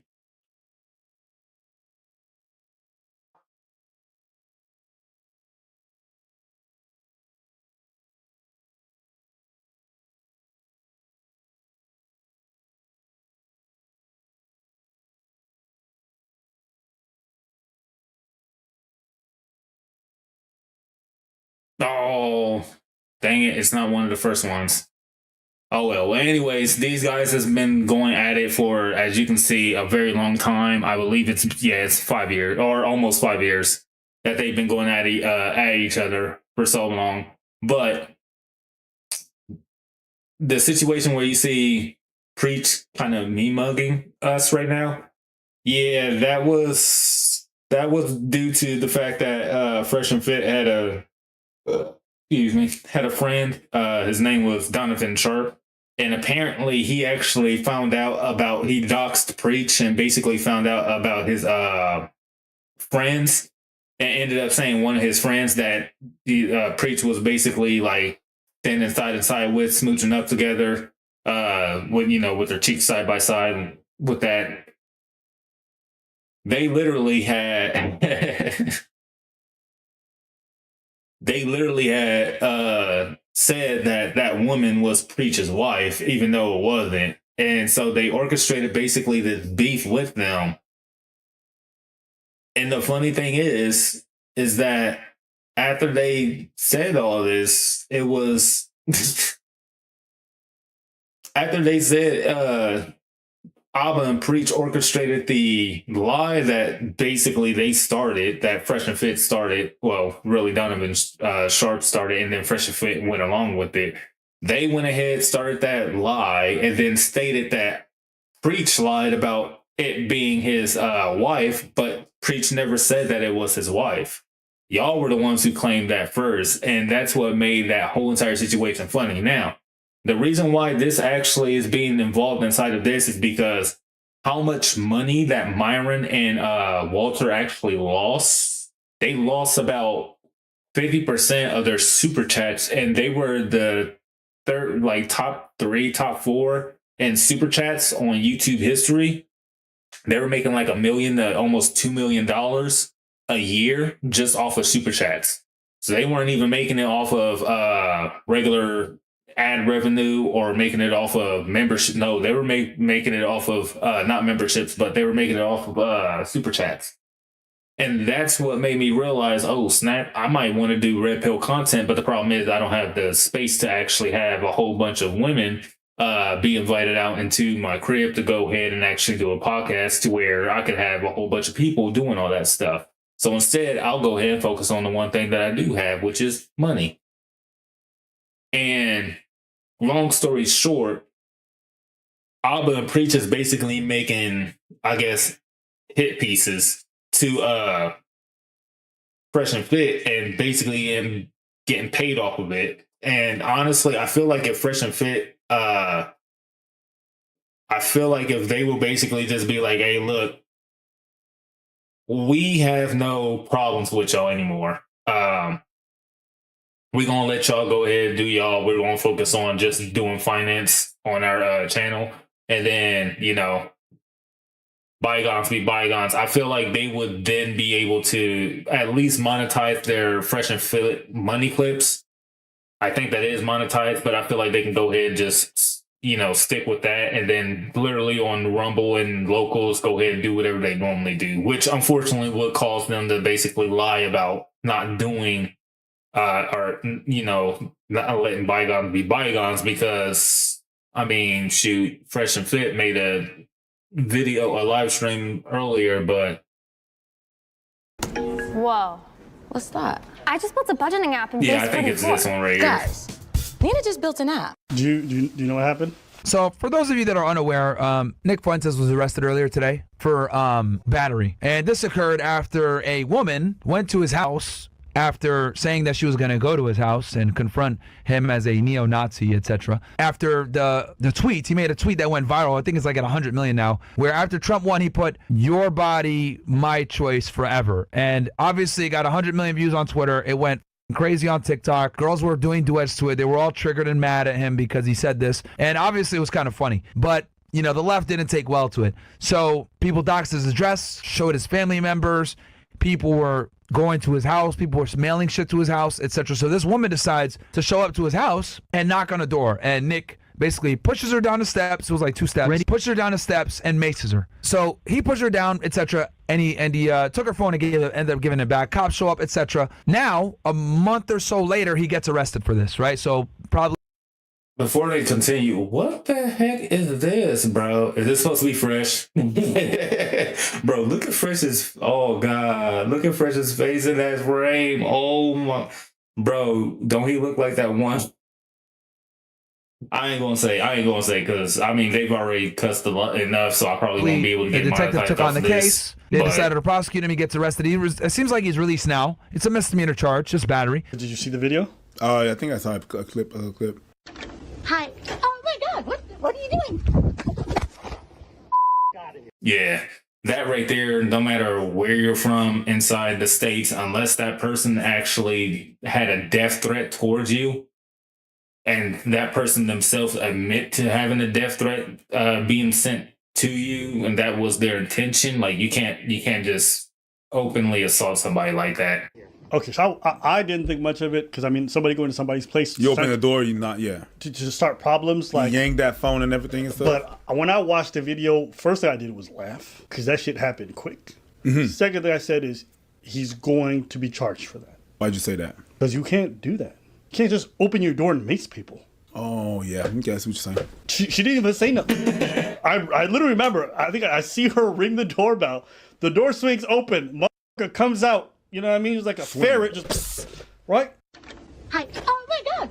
What are you doing? And the moment he sprays Like her, a ferret, like a fucking skunk. yeah, just sprays the shit out of her. Spicy skunk. You see the phone That's fall a down. fire name for weed. He Anyway, yanks go the ahead. phone, it goes right in, and people are like, "Oh, fuck around, find out, find out." In my head, I'm like, "You can't do that." And you know, if he would have used a gun, for example, he'd be going to jail for murder. Yeah. Not premeditated, manslaughter probably, but he'd definitely go to jail for that. And the reason being is, You can't open the door and spray people. oh well, castle doctrine, this and that. No, she didn't make a threat to him. She didn't say she was gonna hurt them. You can't just open your door and because you don't want someone on your property, you can harm them. That's not the way the law works. Then she said that she was about to go to her house. Yeah, she announced it online. She's going in the house. You're allowed to do that. If people think that this kind of stuff is illegal, do you know how often paparazzi would get blasted legally? Oh yeah. And I hate the paparazzi. And I part of me wishes they would get blasted. Hey, good morning, Kanye.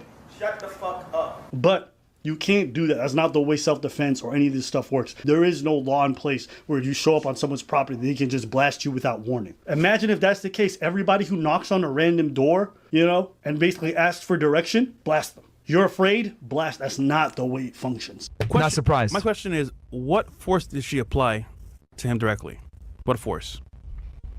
She came right up to his front door. That's not force. That's ding dong.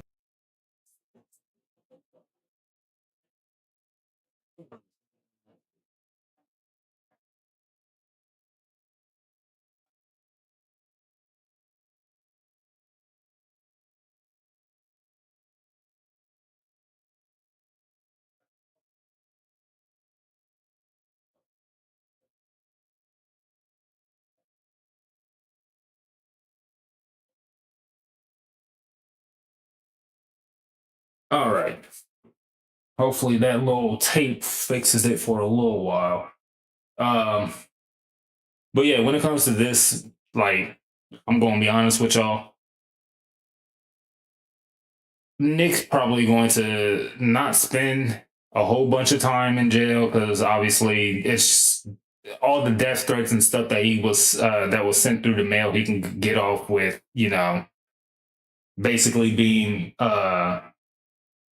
disturbed from, you know, community threats and all that stuff, and he'll just get a slap on the wrist. That's probably all that's going to happen. I think that is what actually happened, was this, he just got a slap on the wrist for that. But Did this man say what kind of force he went? You went to his door. She went to his door. She came right up to his front door. But what did she do? Forcefully. Because imagine this, right? So someone walks up to you, they didn't do nothing, you hit them. Who's in trouble? You, right? Well, she did make a threat right before on YouTube saying, or not on YouTube, on Facebook saying like, I'm going to go confront him, whatever. And do what? Yo, my guy. Is that fresh? Okay, coconuts. Okay, coconuts. Okay, we in Barbados. Yo, we in Barbados. We in Barbados. Let's go to Barbados. I don't know why we wearing jackets in Barbados. No, But coconuts in Barbados. Yay, Okay. let's go, coconuts. now, the reason why they reacting like this is because Fresh always seems to get like pounded by Myron when it comes to debates, whenever they're debating with each other and stuff like that. Anytime y'all seen Myron and Fresh get hostile with each other, most of the time it's with a situation that occurred on one of their channels that they had monetized that ended up getting demonetized. And then they go on the blame game on who actually did what. But this is actually one of the first few times that Fresh actually would completely destroy Myron inside of a debate, just because of, yes, death threats were sent, but the problem is the person who sent the death threats was not the person who showed up at the door. Yay! Okay, and do what? And do what? That's it. Damn. Okay, I never thought I'd say this. Okay, coconuts. Yeah, that's gonna be a new line. Okay, coconut. Okay, coconuts. Yo, I need a bounty bar. Where's that shit at? You have it listed. Okay, so before y'all keep on arguing with me about Nick Fuentes didn't have anything done to him. Yes. And that's because he actually had a very good lawyer. The fact that the thing is he had death threats be sent to him, so he was uneasy. So unfortunately, what he did was in reaction to what the death threats were, or were to the reactions of him receiving the death threats, and he was obviously not in the right state of mind. You can get off with that. The thing is, it's not self-defense. He had a slap on the wrist. I'm pretty sure he did some type of community service or whatever for that, okay? He didn't get, I know 100% he didn't get completely cleared. He had to do either community service or he had to pay a fine, okay? One of those two things happened. I know that for sure. But for y'all to say, oh no, he got away scot-free, no, he didn't. Because he assaulted someone. Even though the situation was beneficial for him to say, oh yeah, I was able to assault somebody, but I had, a slap on the wrist. Like, that's not getting off scot-free. You had to pay a price. Listen, you type it in, and then you go digging. We don't know. And he didn't know. But if someone's talking to you and you hit them and they didn't touch you, is that self-defense? Well, why wait and find out? But okay, isn't self-defense you defend yourself when they attack you? Yeah, yes. She went to his house. But she didn't attack him. Doesn't matter, went to his house. You don't know what she's going to do. I wouldn't chance it either. Someone shows up at your front door that you don't know on some weirdo shit. So that means literally if a male person is not dressed up, you can go ahead. Like, this is his logic. If a person that is delivering mail is not in uniform, but is delivering your mail and you attack them, apparently you're safe to do that. That's his logic. Like, yeah, you first thing you did was create distance right away. Making distance is closing the door. So I don't know. Macing her is not making distance. It's an assault. The distance is the door. Yeah. Okay, hold on. Let Fresh do his thing, bro. Let coconuts go. Coconuts, go! What up, my sugar babies? I'm just here to give you. And we got to fast forward because this is their personal ad and I don't want to go through all that. There we go.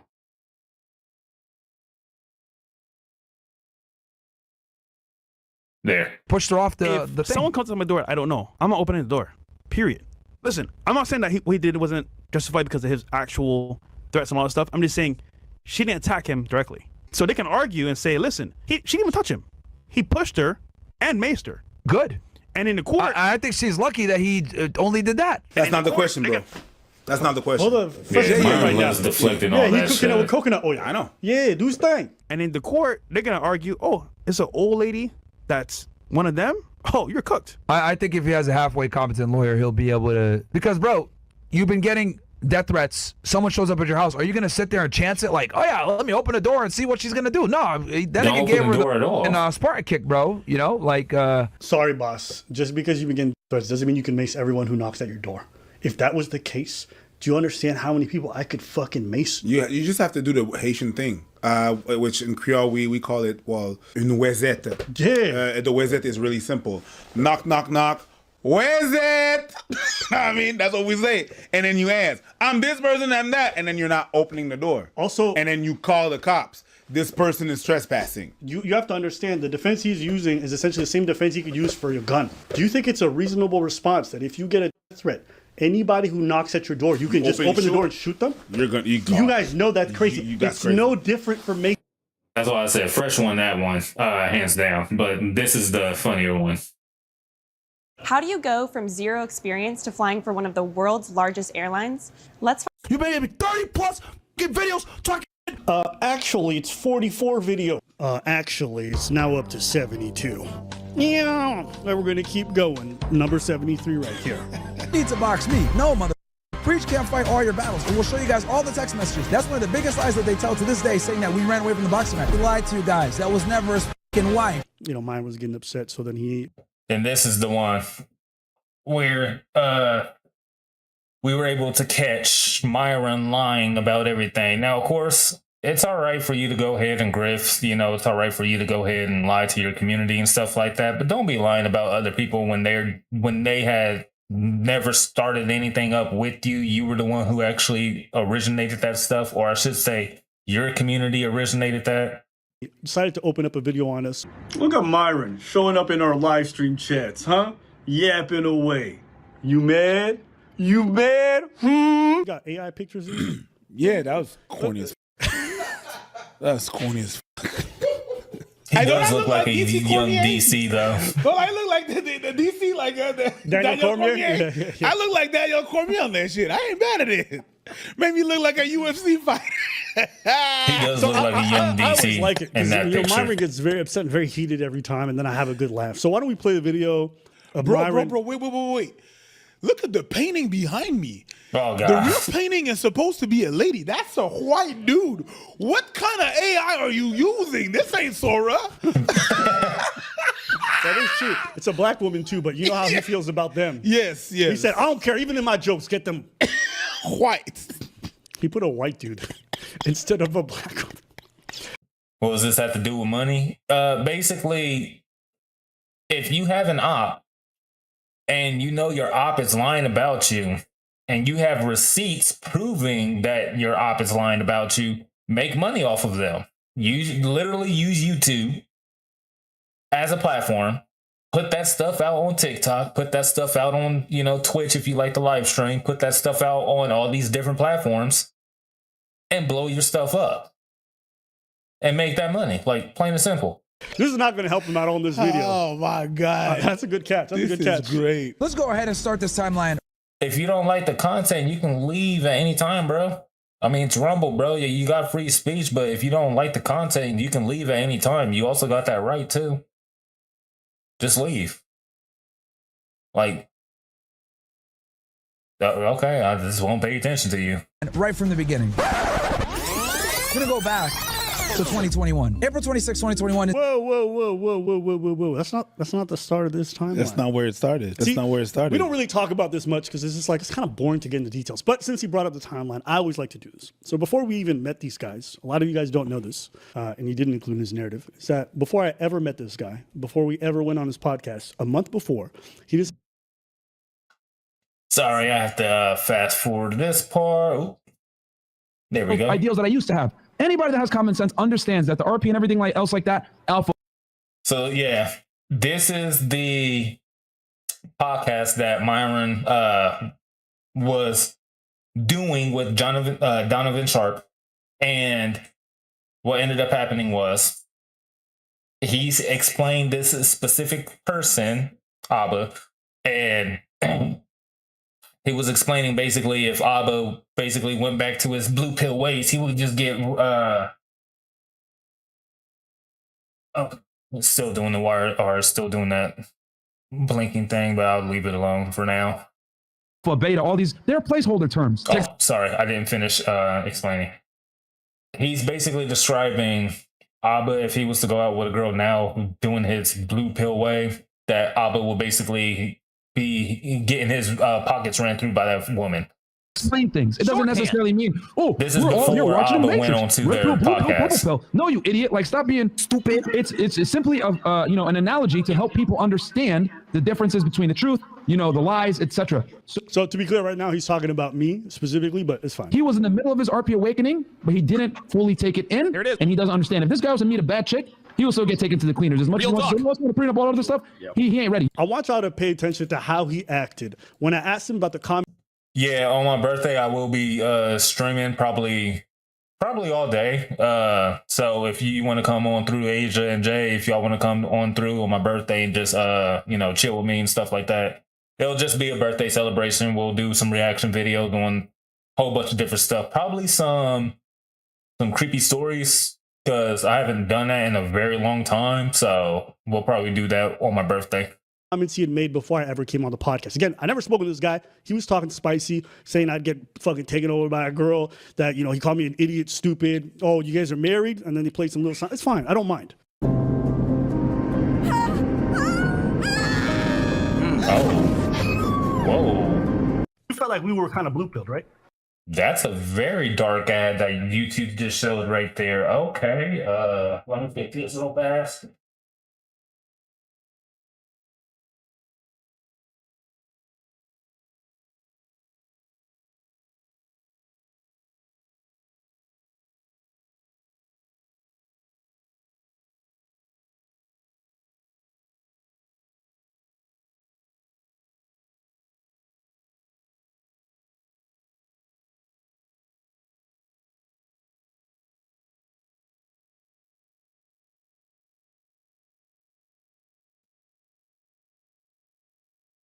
All right, hopefully that fixed it for now. Yeah, after this, I'll probably go. Well, actually, now I have to actually stay on for another 2 hours, so we'll watch some other things. I don't remember what show. What show was this one? This was on. This was Rollo Donovan. We were all together. Donovan Sharp's live. They did a video about basically the red pit. Shout out to Fresh. Myron's trying to escape accountability and any kind of what show was this on? Nigga, you said that shit like a month ago. Shut the f up. But Fresh couldn't skip. I remember when you was talking shit about him. He threw some right under the bus. We've got so many streams, bro. I'm trying to like remember which one. I remember. Oh man, I remember. Oh, me. I remember. It was. Wait, it was. He threw him under the bus. He was driving. Yes. Facts. Coconuts in Barbados. And also, you guys might not remember this era. This is the era where Myron was accepting his balding nature, and he just looked different. Now he's got the Indian hairline. He pushed the shit far forward, and you guys might not recognize this person, but that is indeed Amru Fuddle. I'm trying to remember. I would say Look at the live stream chat. They're all laughing at him. Look at this dude. And this is what I mean. A lot of content creators do this, right? I have to go back. On that. Chat too funny. Low on the spot. Purple pill is in between red and blue pill. Give him the smoke. What is happening? Abba is calling you out. He's calling you. Yeah, he's calling you lot out. Abba is about that life. Yeah, that was it. If Myron backs down, girls going to see it. They are all picky. This is a primary factor in women. Don't duck the smoke, fellas. Come on, smoke. Abba wants smoke. Look at the live stream chat. They're all laughing at him. Look at this dude. And this is what I mean. A lot of content creators do this, right? They'll talk spicy before you know each other. And then when you even ask them about it, they're like, I have amnesia. I don't even care. So what he just said is actually 100% true. There is a whole bunch of content creators that actually have they say stuff about other people for clout, but then when the person that they're talking about actually calls them out and actually shows up in front of them, immediately become. I'll let the video showcase what I'm about to say. But just stand on what the fuck you said. And this guy was just such a coward about it. It made me look at him very differently right away. He said, I was going to get taken to the cleaners if I met a baddie. Well, here's the thing. So you can only go off. You can only assume. That's what human nature is, right? I also find it funny that he came with the smoke. Yes. So whenever this guy talks big and he says all this huffing and puffing, just know he's actually quite the big pussy when it comes to things like this. But it was just a funny moment to me. Did you have your RP awakening? No. How come you haven't awakened yet? Well, I like sleeping, nigga. April 26, 2021, as you guys know, Abba came down to Miami and did a podcast with us, and Preach called in back from Canada. You guys can go and watch the interview. I can link it below if you guys want. But yeah, Preach was basically being a little bitch throughout the entire interview, acting as if he doesn't want to be there or whatever. Nah. I didn't know who these guys were. Yeah. I had no clue who they were. Abba introduced them to me as, we're going to do a podcast, this and that doesn't tell much. They asked me a question. So I'm like, all right, let me take in consideration what was going on, and let me formulate what I have to say. Wait, are you going to talk about the thing with the? Yes. Hold on, no. Okay. You know what? Why don't I pull up? There's some people that don't know how to have conversation with people they're attracted to. They freeze up and they're just like, So do you like? Yeah, they don't know how to act. So yeah, just gave him an example. So what's going on with these masks? No, shit. Hey, we got 4,900. I can't see. 4,921 of you niggas in here. Yeah. Like the goddamn video, you ninja watchers. I was looking at the YouTube numbers, and over 55% of you guys don't like the video. You fucking ninja watchers, this shit pissing me off. You gotta make threats right now. Like the video, sub to the channel, sub to other. That's the look of I don't know what's going on, so I'll just play along until I can figure out what's going on. Yeah, and right now, guys, do it right now. If not, we're gonna see our feet. You're gonna see our feet right now. No, don't do it. We have guests in house. We have guests in house. Yo, we gotta make threats. Yeah, I mean, yeah, that is true. 2021. We didn't go on the podcast, or me specifically, until the next month afterwards, okay? And you guys can hear what he said for himself. This is what I think. They ain't in it like we are. You know what I'm saying? They took what they needed, got the clout, got the girls. Now, you know what? I can start to observe some of the. You guys don't like the video.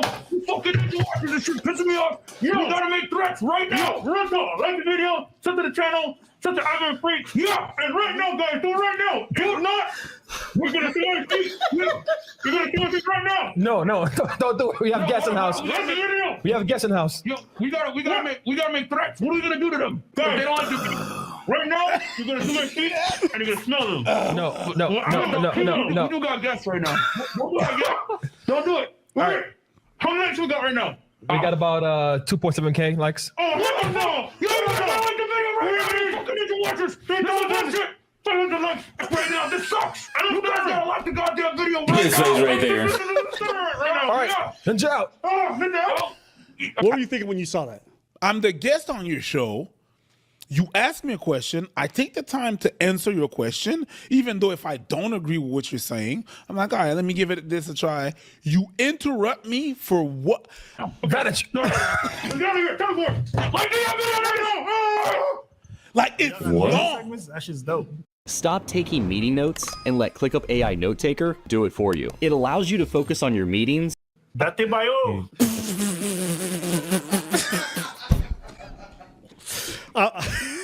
Hey man, listen. It was going on. Nah, it was. There's powerful niggardry at work here. That's all it was. Hey man, listen. It was going on and on and on. There was no point. I didn't understand what they were saying. What was this about? I tried to comprehend. And I'm trying to make eye contact with Abba. Like, dude, what is going on? And the only, oh man, it was crazy. It's like, what was that? They come back on screen and they start talking, and I'm like, so we're not gonna talk about this? We're not gonna talk. Look at kidnaps.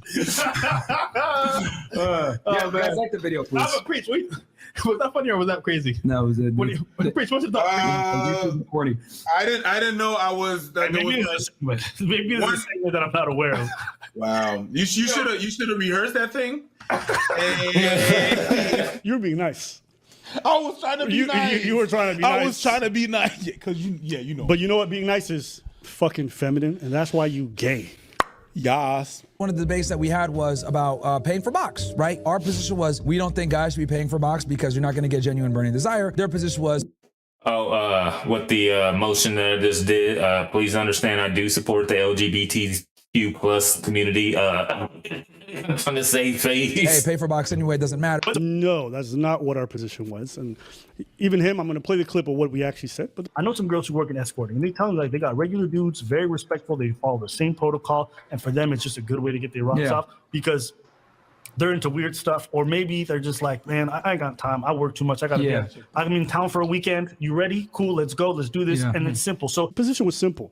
The reason why some people might be inclined to go to sex workers and why it might be good for them, I gave two reasons. One of them, if you have like a weird kink, maybe you're just one of those people who needs somebody who's a professional, because not everybody's going to be able to go to a regular person with their weird kinks.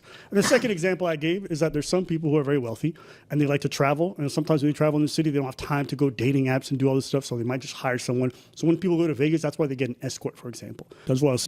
Exactly.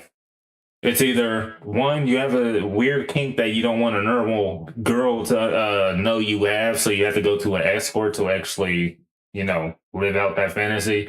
Or number two, you ain't got the time to date. So if you're traveling, especially if you're traveling and you ain't got time to date, go to an escort, basically do whatever it is that you want to do with the escort.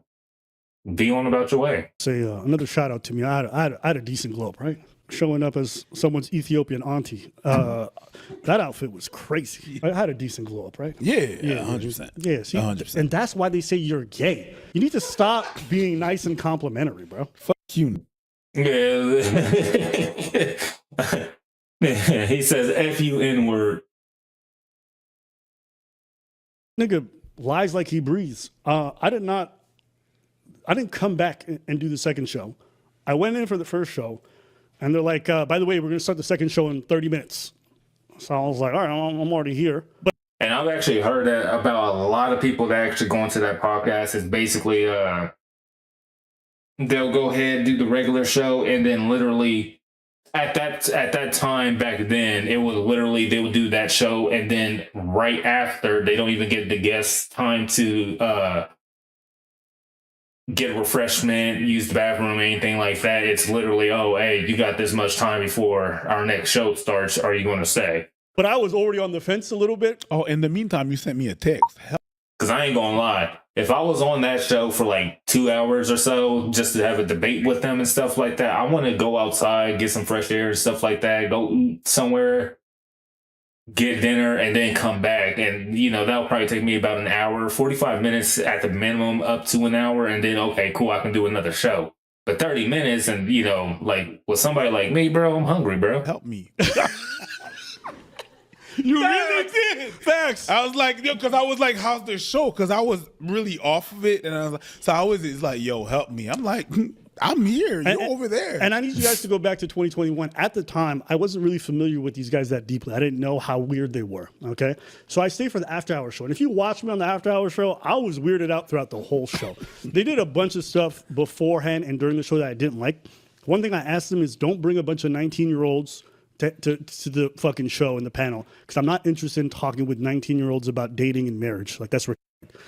And sure enough, and I also asked them just to make sure the panel wasn't exclusively white. And what did they do? It was hilarious because Abba literally was stuck with like all of that. But the problem was Abba was actually having a whole bunch of conversations with majority of the women. And Fresh and Fit kept on shutting that down. And the point of a debate is to hear both sides out, not for one side to basically undermine the other one and basically state that their opinion is right, because your opinion's not right. It's a debate. That means two opinions are going up against each other and clashing. You got to allow somebody to be able to speak in a debate. And if you ain't having that, you don't have a debate. You have a fucking dictatorship.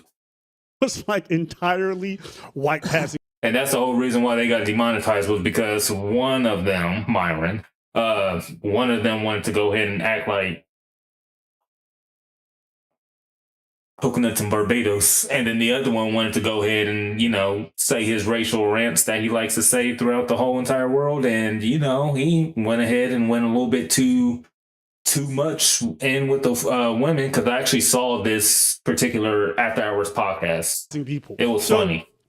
You know, it's fine. It wasn't like a big thing for me. But then throughout the whole thing and just the arguments that they were having and the kicking people out, when you're really there and you're watching, it's like, this is so unnecessary. I was able to have calm discussions with everybody. These guys were very antagonistic and unproductive.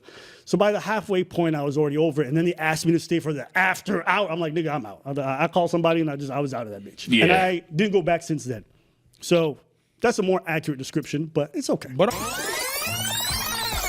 they come out with a video called Fresh and Fit Are Capping Hard. We debated on legalizing selling poom poom. Now, I thought this was weird because in my eyes, I was like, wait, you were just here 4 months ago. We already had a discussion on this. Why would you put a video out saying that we're liars? You know, we lay into them, right? We start roasting them. I start making fun of Abba and Preach. I start making fun of Preach, his fat wife or his fat girlfriend.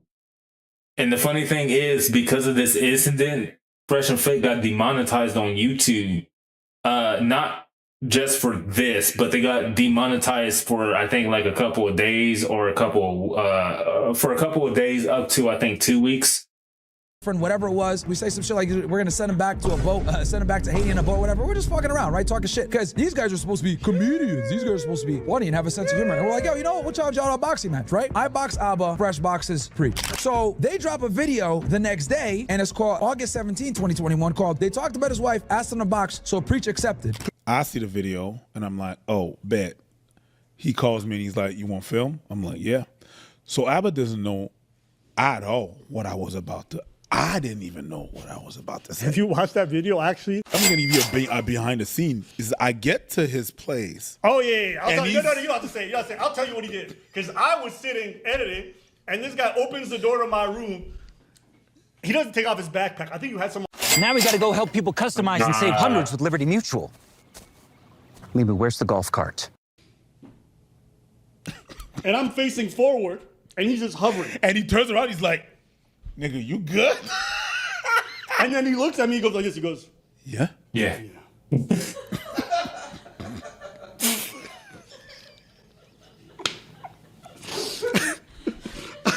Listen, I didn't even know what I was about to say. And he starts speaking the whole video. I don't say squat. And the problem in this, I'm going to tell you what the problem is that I believe that we're from a different generation. If somebody was to talk about your woman like that, bro, and you don't react the way that Preach did, bro, you yourself is a B word. Generation that when you used to talk like that, that person is going to pull up. And I was like, yo, my parents, I'm supposed to go see my parents in the States. So I'm supposed to go, so let's go. I was like, yeah, I'm going to take both of y'all. I'm going to take one bitch, and I'm going to take the other bitch. Twin sisters.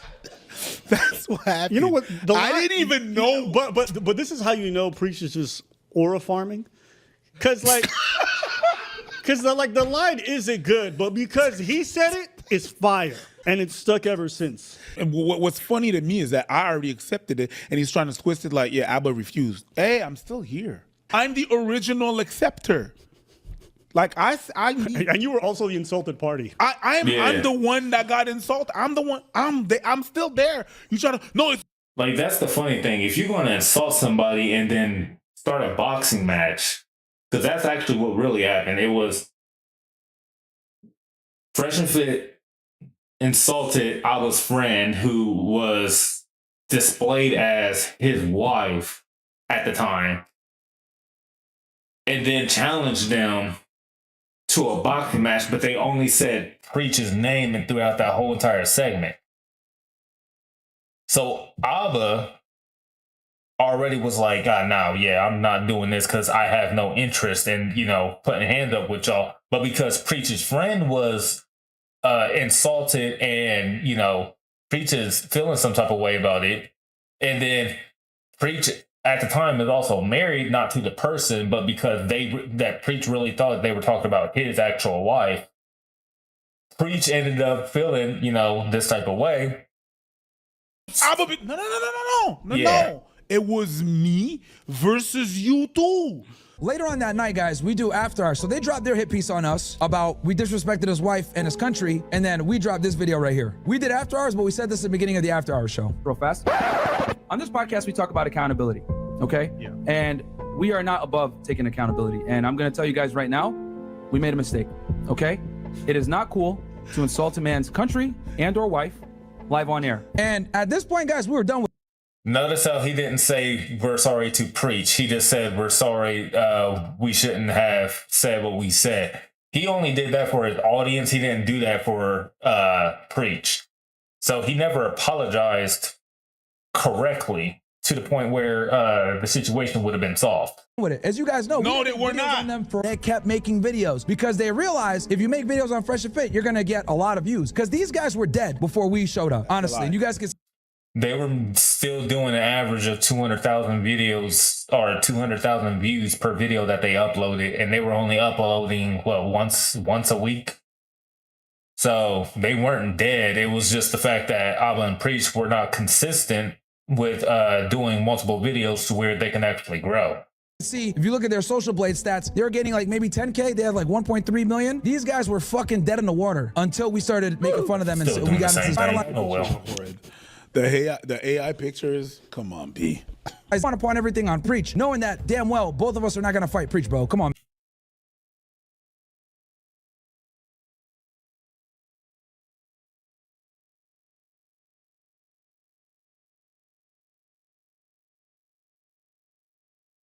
Man, Preach can't fight all your battles, and we'll show you guys all the text messages. That's one of the biggest lies that they tell to this day, saying that we ran away from the boxing match. It was Abba that ran away from the boxing match. It wasn't Preach, it wasn't me, and it wasn't Fred. What? Did you see that? The AI pictures. What did they do to Walter? Why does Walter have... What did it do to him? Back it up. They'll bring it back. What did it to him? You know damn well that Twiggy don't look like that. Do you think he put in the prompts... whiten my skin, please? I feel like that was in the prompt. Yo, we're talking shit about his wife and his country. Bro, number one, that wasn't his wife. Dumbass Preach goes on the Saucecast, and this is what he says. Instead of going after what we said about their takes, they went personal. That was fake. Nate Morse is lying again. Don't be fooled. As CEO, Morse. August or something like that. That was like way later. Way later. They found a picture of someone, and I'm going cheek to cheeks with that person, right? We're cheeks to cheeks. That was the picture they had and to we're show. blowing a kiss. And they took that picture and they said, that's his wife. Got him. It's not my wife. No, got you, you fucking liar. So let's get this straight. You guys go ahead and orchestrate an entire... They never orchestrated. Donovan Sharp was the one who started all that stuff, and Donovan Sharp is Myron's friend. So unfortunately, Myron, Fresh, and Donovan started all this.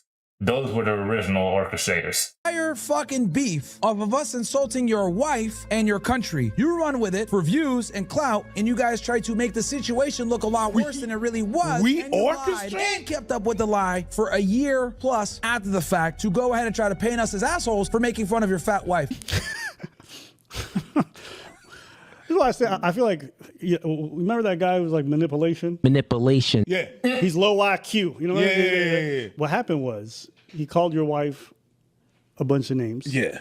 And then in a future stream, then just threw a picture up and said, that's the person. they were all boys being boys. But he just spoke about your wife without anything. So that's why, I don't know why he's pretending like Exactly. we were... But that's what he's trying to spin the narrative. And saying that we orchestrated that, we didn't tell you, hey, by the way, okay, so what you're gonna do is you're gonna insult my wife and we're gonna that's not what happened. No. You willy-nilly decided to do that. Yep. You decided to go personal. Yep. That was you. And it came to me after that. Some people reported, hey, by the way, they used the picture, and then I went to look and I saw that they sent me a clip of what happened and who you sent. You want to know? So I haven't seen none of that. You want to know how this is not true? It's very easy. You never heard us ever claim that they posted a picture of his wife. No, never did. We never claimed that, not a single time, because that's not our claim. Now, we both know the individual that they posted the picture of. Yeah, and started doing it comedy annoyed work. us a lot because it sent unnecessary harassment to somebody who has nothing to do with anything. So these guys dox this person. I'll be right back. I need to go get something to eat. For no reason. Didn't know who she was. A bunch of people sent her a lot of hate and hateful comments. So imagine you're just existing and all of a sudden you get a brigade of people. I don't know if you thought this, but I thought this. It would feel really weird if they're like, oh, this is his wife. Look how ugly she is. And then you come out afterwards and be like, oh my God, that's not my wife. It's like, why would you disown the person that you know? Yeah, of course. You know what I mean? Like, I don't know if you guys realize how many people have contacted me about Myron in his childhood. Yes. Friends sent me high school pictures of his family, Walter and a whole stuff, bunch of. I've never posted any of it because at the end of the day, no matter how rich this guy might be, no matter how much I'm upset with his parents for allowing this person to exist, right? I would never think of ever posting anything about them. I've always thought it was strange that they never talk about their personal lives. They never talk about what they do. But then again, when you're someone like Abba, who's getting pegged while you're on all fours, you probably don't want to share too much because it's probably embarrassing. Because at the end of the day, he's a sodomite and he's never going to be able to live that shit down. I always love when he says this. Yes. Because they keep playing this clip of me where I talk about the fact that I had a girl eat my ass. And they're like, nigga, you're gay. And I'm like, okay. I guess me doing sexual stuff with a woman is gay. Sure. Yeah, it is. Whatever you say. Well, it is. I'm super gay for ladies. It is. Whatever. It is. What's not gay is having a whole ass girlfriend, not sleeping with her. That's not gay. That's not gay. I'll demolish you. You know I'll f you up. You know it. I'll make you the fucking sodomite that you really are, you fucking pussy. How are you gonna do that? Are you gonna wait? No, pause. No, let's take a little moment to dissect that. I will make you the sodomite that you really are. So let's think.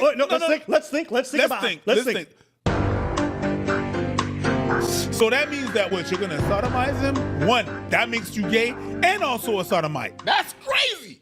I think he was trying to pull the Mike Tyson. Yeah, I think you watched too many clips and you thought Mike Tyson. I'll fuck you till you. But we've all seen you shadow box. Yeah. All right. Okay. One second. Just bring it back right there. Edward dude grabbing him from behind.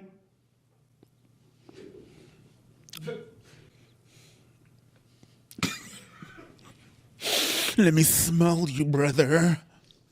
My question is, where's his other hand? Okay, carry on. Carry on. Okay, it's fine. It's fine. It's fine. It's fine. It's cool. It's cool. It's cool. It's fine. It's okay. Here we go. My bad. No, cuddling, look, that's not gay. I've been to a lot of concerts. I ain't never been by one of my homies yo. Because like, because he's like in the ear and shit. Like, hey nigga, let me. Yeah. Yeah.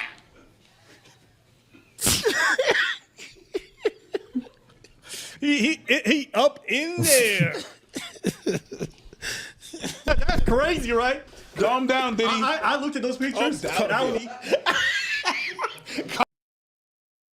fact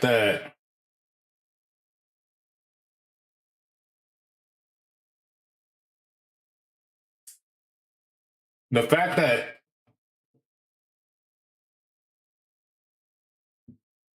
all right, this is the thing that makes me like extremely mad.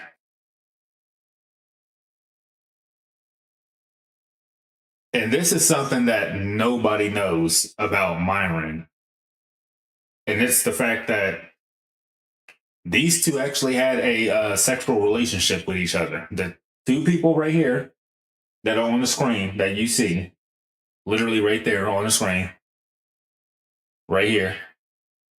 This Caucasian dude and this Sudanese dude had a sexual relationship.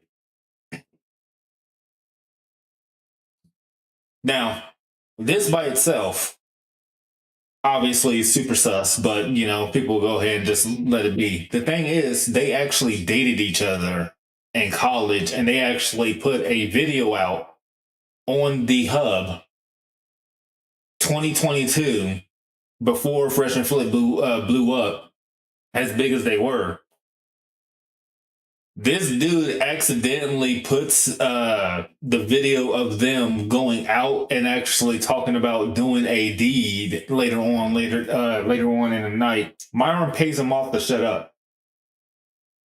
Myron paid him off to stay quiet, and then that video ended up getting taken down. That's the funny thing. When I was on Xbox in 2022, this dude accidentally put out information that will make Myron look terrible. And the funny thing is, Myron paid him off to actually stay quiet. Most people won't figure that out, and most people won't know that because obviously he's not really as close with his college buddies as he used to be because of that situation. But that's the whole reason why he's doing Fresh and Fit with Walter and not with his college buddies. Calm down, Diddy. Yo, shout out to Tree of Logic. But I wanted to be open-minded. Doesn't this look like a fucking Levi's commercial? Does this not look like an ad for jeans somehow? I don't know. Yeah. Literally never been sitting in like a booth and laid back into another man's lap. And while he... Nah, I'm sorry. Listen. You call me gay all you want for what I do with women. Sure, I don't care. Like, it just doesn't bother me. And you know, if you think I'm gay, great. I had no plans of fucking you anyway, so what you think about my sexuality? Chef's kiss. Their channel went up, and we can show you guys the Social Blade stats if you guys want to see. When this beef started, I showed you guys. This is going to be the funny thing, because he's going to show the evidence, and the evidence is going to backfire on his face. Guys, the numbers, they were getting.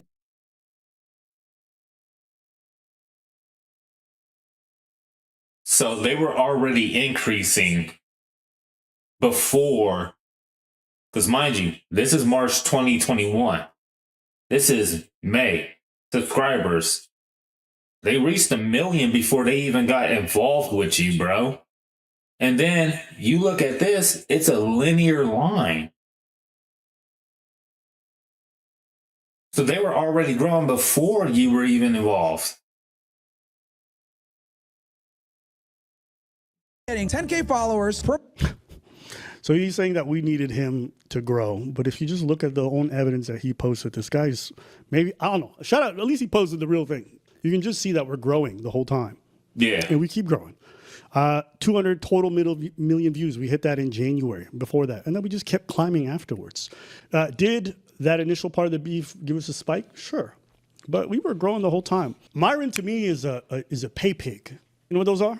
You know what like those sex workers call to do and they're like, hey, you f***ing loser. Go into your bank account, transfer $30. No, $3,000. Because you're a loser, good for nothing dweeb who would be lucky to be able to sniff my feet after a long day on the elliptical. You understand that? The pay pig is like, I'll make you a sodomite, right? So at the end of the day, that's how I see Myron. Myron, every time I see him, I'm like, hey, you know, free paycheck. Thank you. And I need simps like you to keep making content because it's just free money. Imagine being able to build anything just by thinking about it. Meet Base 44.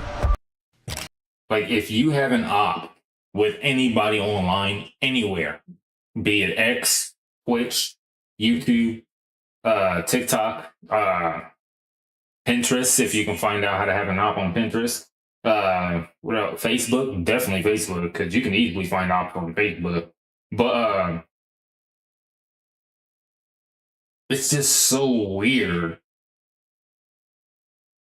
that if you're on platforms like YouTube and if you're on platforms like Twitch, TikTok, especially X, like, bro, if you're on X and you're able to actually get on somebody's nerves and have them actually comment for you on your stuff and actually like be interacting with you, and you have an op on, or you got them as an op, you can make a lot of money from that. I mean, a lot of money. Like, before my account got terminated from X, I was making about like $120 a month. And then when I ended up getting involved and having an argument with this one dude, I ended up going from $120 a month all the way up to fucking $345 a month. So yeah, it wasn't a lot of money, but the thing is, like, having that initial boost onto my engagement and then me also knowing certain stuff that nobody else knew about that person also helped me out in being able to actually, you know, keep my income growing. So when we get back to Canada, we're going to make 20 more Fresh and Fit videos and pay for another vacation. Yep. You know what? Why did he include that clip? I know, man. That's stupid. That's such an L. Hey, that's crazy. This man's stalking my Instagram for those. What did I say here? I didn't move an inch. Fuck all that meat. Halfway price. You think I made 70 plus videos on those Fresh and Fit suckers just to get sucked out of my Fresh and Fit money? My mama need a third condo. Made 70 plus videos on those Fresh and Fit suckers just to get sucked out of my ass. I might actually get her a fourth condo if they get remonetized. Thank you, YouTube. Then we go to Barbados for what? Coconut, nigga. Yo, next trip we should go to Barbados. Let's go to Barbados. Let's go interview people who knew Walter Weeks back in the day. You know how many people from Barbados have contacted us about these guys? Yeah, about the time you farted in the neck. Yeah, that was the end of that segment. So that's the whole thing, you know, Myron crying the whole time. As far as what I think about it, I don't really have much thoughts. You know, people are like, oh, Abba, you guys are obsessed. Sure, whatever, man. Same way like people are like, Abba, you're... Because after this video, I'm going to give you all a quick tutorial on how to actually grow. Okay, I'm like, sure, whatever you say. Honestly, he's just a pay pig. I like to make fun of him because it's just easy. Anything else? Don DeMarco. You know what I love thinking about? What? I just imagine this guy in his room practicing his speeches and be like, oh, you fucking losers now. What speech? We are better than... Yeah, of course. By next year, we'll lap you, crickets. Like, think about it. We make a video on this guy, and this is how he gets. College, and I was waking up every fucking morning at 5 o'clock. I didn't feel like it. Felt like shit. Dizziness because I had to run 7 miles, rowing all the time, going to the gym, etc. Training 3, 4, 5 times a fucking day for hours on end. I was like, God damn, this sucks. But I thank God that I went through it. It gives you the confidence. It gives you the backbone. You're able to stand there on your 2 feet, 10 toes down and say what the fuck you want to say because you've been through more than other motherfuckers. A lot of you guys have now suffered enough and you wonder why no one respects you because you're a bitch. You're a bitch. The funniest thing about this is the fact that this dude is... Before I continue, let me make sure nobody said anything extra. No, okay, cool. So, this man really thought just because he went through his version of hell that he can go ahead and say whatever he wants to. Now, when you have that type of mentality and you're actually working on a platform like YouTube, Twitch, TikTok, Instagram, all the platforms that actually was helping you make what, $4 or $5 million a year. When you say whatever you want to, you do understand that you're jeopardizing your relationships with the businesses, right? Like, you can't just willy-nilly say whatever you want to just because you feel like you've been through hell and you feel like you got the right to do so. Like, the truth is, oops, didn't mean to step on that. The truth is, when you sign a contract with YouTube, Twitch, TikTok, Instagram, Pinterest, Rumble, Locals, Stripe. When you sign a contract with these guys, you have to understand, if you bring bad press to these platforms, they have the right to take you off of their monetization program because you are causing bad press, which is causing them to lose money.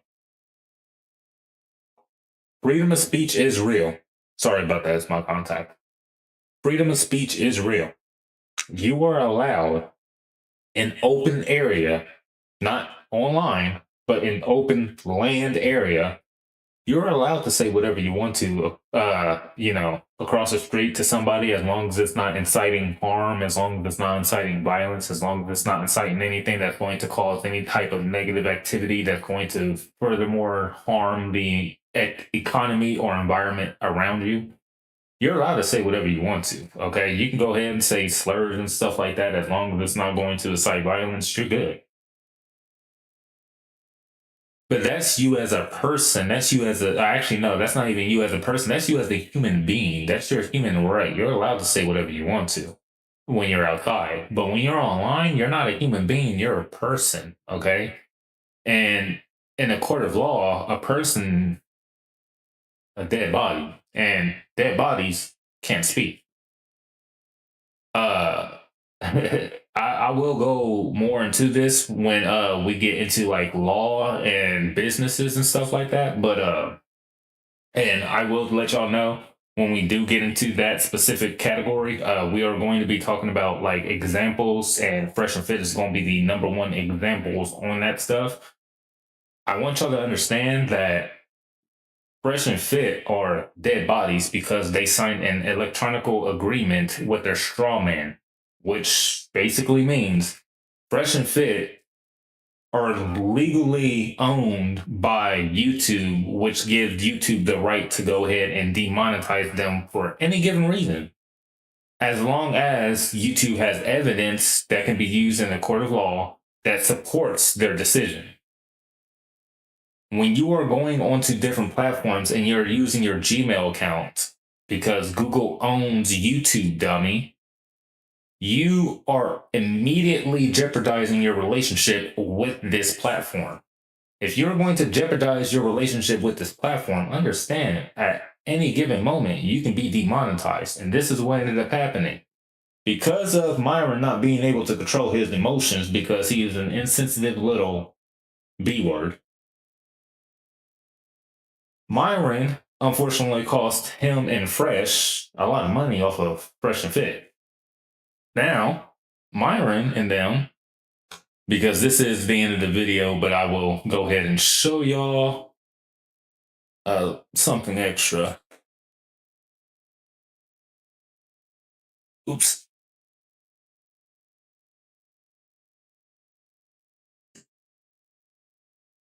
This is what Fresh and Fit has come down to.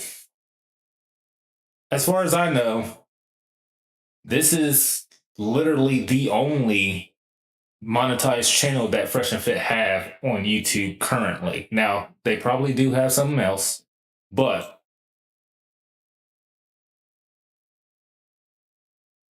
here you will only find highly sophisticated content, reels, clips, and videos of the best moments of the Fresh and Fit podcast Money Mondays. Email us at freshandfitmoneyclips@gmail.com. Real estate, cash flow, currency, investment, blah, blah, blah. Okay, I'm going to go ahead and... No. This one. Pause. This channel is monetized, okay? I don't know if this is actually Fresh and Fit's actual, side hustle, little side hustle thing that they've been doing. I don't know if this is somebody else, but I will show y'all. This was made shortly after they got demonetized on YouTube, okay? This was shortly made thereafter. Now, with them mainly only doing finance stuff and make money online, tutorials, something like that, I would say they probably made probably 100,000 since being monetized. If the viewership is to be believed and all that stuff. But this is sad because do you look at the real growth that they actually have of whoever is doing this?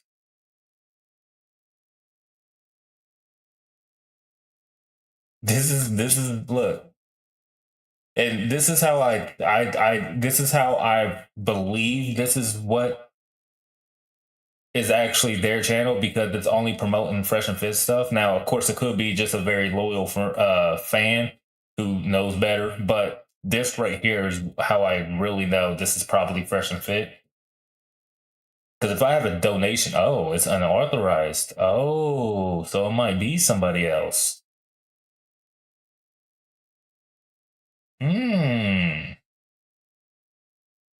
Anyways, when it comes to like this content, it's funny as heck because these guys just don't know when to stop doing whatever they feel like doing. And it's a humongous problem when your fan base is like so loyal that they actually are allowing themselves to basically just be corrupted for no reason. You're sitting in this chest like, well, yeah, just network with millionaires. I don't know if we're going to make it. Oh, now everyone's going to become a millionaire. You're a pussy. What the f*** is wrong with you? If you suffer enough, no one will stop you from getting it. Okay? You're going to have the mindset that I have. I will not lose. These two pussies in Canada try to destroy us. Guess what happens? We became even stronger from that shit. I'm like a say it. You hit me, I live through the battle, and I get stronger. He said I'm a saying. Now we're number one men's podcast in the world. Those two clowns tried to destroy us, and they failed. I want your opponents. He sounds stupid saying have he the is fear saying. of God. If I ever run into this mother, he's gonna beat the shit out of me. That's what I want, because you have the fierce tenacity that no one can fucking. Again. His voice cracked. That voice crack betrayed him. Yeah. He was kind of consistent. That voice crack when like, now you a bitch. It's hard to watch. Yeah, I don't know. I wish I could get like this passionate about this shit, but I just don't care enough. Like, I don't know. I don't have this like feeling that he has. So whenever he's like, but box me, I'm like, give me a reason. Like, you haven't given me a reason to. Like, you care about me. I don't care enough about you to do it. Right. So when you give me a reason and give me some sense of motivation to do it, then I might indulge you. Anything else? I like training, so you're just looking for an excuse, a little sparring partner. Sparring is fun. Yeah, I find this dude just kind of repetitive, a little bit dull. Oh, repetitive? Yeah, it is. Yeah, I mean, like I wish I could say something new, but it's just like it's nothing new. It's the same thing over and over and over again. Shout out to whoever did his hair transplant, though. Holy shit, that hairline! Like he said, make me Indian and just push that shit up to like here. Like he had the East African going back, and he's just and now you got a proceeding hairline, and it's just a proceeding, and it's just moving forward, just encroaching on his eyebrows. All right, let's move on from this topic. Jump in my new EV with me. I found it on cars.com. Happy birthday again. Here's a cake and some. Not getting YouTube Premium. All right. So, hour and 6 minutes. I can go ahead and do that probably in an hour and 6 minutes. So, I actually want to give y'all something. This is my vidIQ background. I do have a link inside of my YouTube channel in my about section. So, you can actually go ahead, come over to there. and get involved with vidIQ with I believe a 10% discount. I believe it's 10%. I could be wrong on that. I have to check up on that just to make sure. But I do know you get some type of discount for using my link. Now, what y'all see right here is basically ideas that I can go ahead and use for my specific channel, okay? And I'm going to tell y'all right now, a lot of these right here are going to be used, even the medium ones, because I know how to make those at least go in my form of virality, because mind you, I only got 39 subscribers, but I got over almost 2,000 views now. So, I mean, I'm doing pretty good for myself. But when it comes to vidIQ is gone up a lot since what it used to be. Because it used to be daily ideas, and then it used to be competitors. And you can go ahead and have certain people on as competitors against you and stuff like that. And you can see how well they're doing, views per hour that they're receiving. Like, it's, oh, Myron disrespects Sneeko and Islam. I might have to check that video out. But yeah, I mean, most of these is basically just probably, oh no, oh, so I did actually do some videos from back then. Oh, damn, didn't know. But anyways, as you can see, like, I'm not really growing. I'm not really growing like Watts is growing, but that's also because I don't have the exposure that Watts has. But as you can see, like, I am getting up there, well, slowly but surely. And oh yeah, I remember now. I did have my little brother do videos and stuff. So that's probably what it is. Anyways, so far Watts gets the daily average of like 12,000 views a day. I get negative 200, but that's because I took off a whole bunch of videos that weren't mine. Average subscribers a day, Watts get, dang, 48. That's actually pretty good. I get 0.1. Average videos a day, Watts almost does the whole one. I'm in negative 0.3, but that's because I had to change my schedule.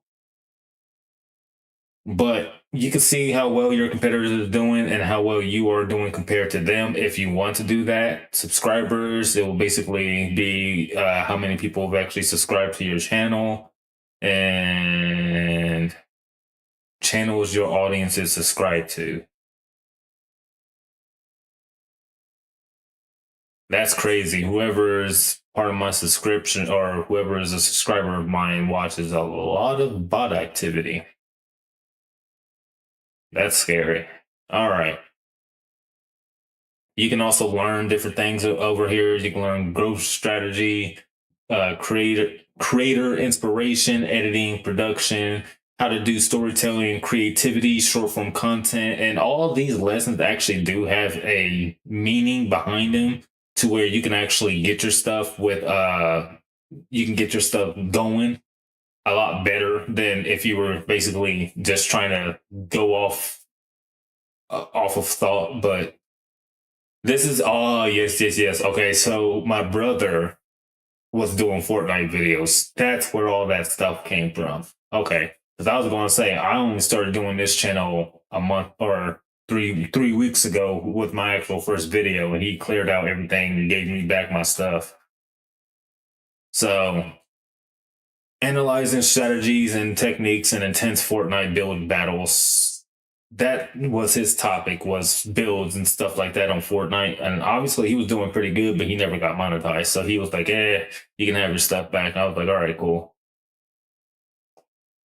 But unfortunately, I probably do have to figure out how to change all this up.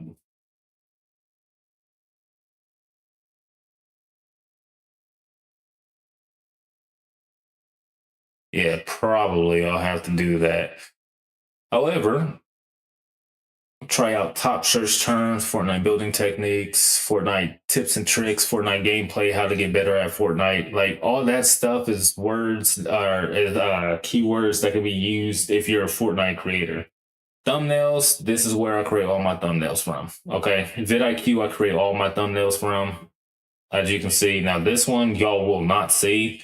That is due to the fact that one, that was for something outside of YouTube.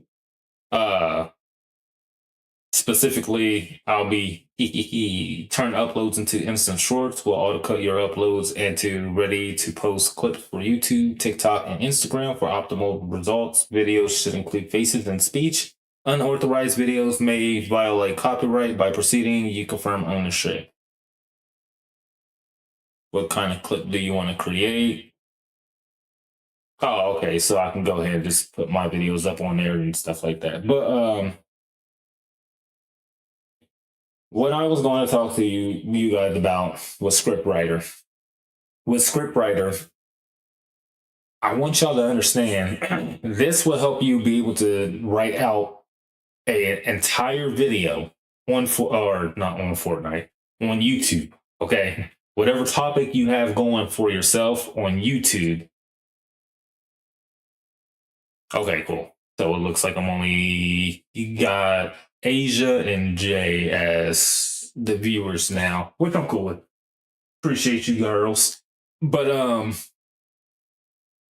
what I wanted to say was the Scriptwriter and the Generate. Okay, Generate will give you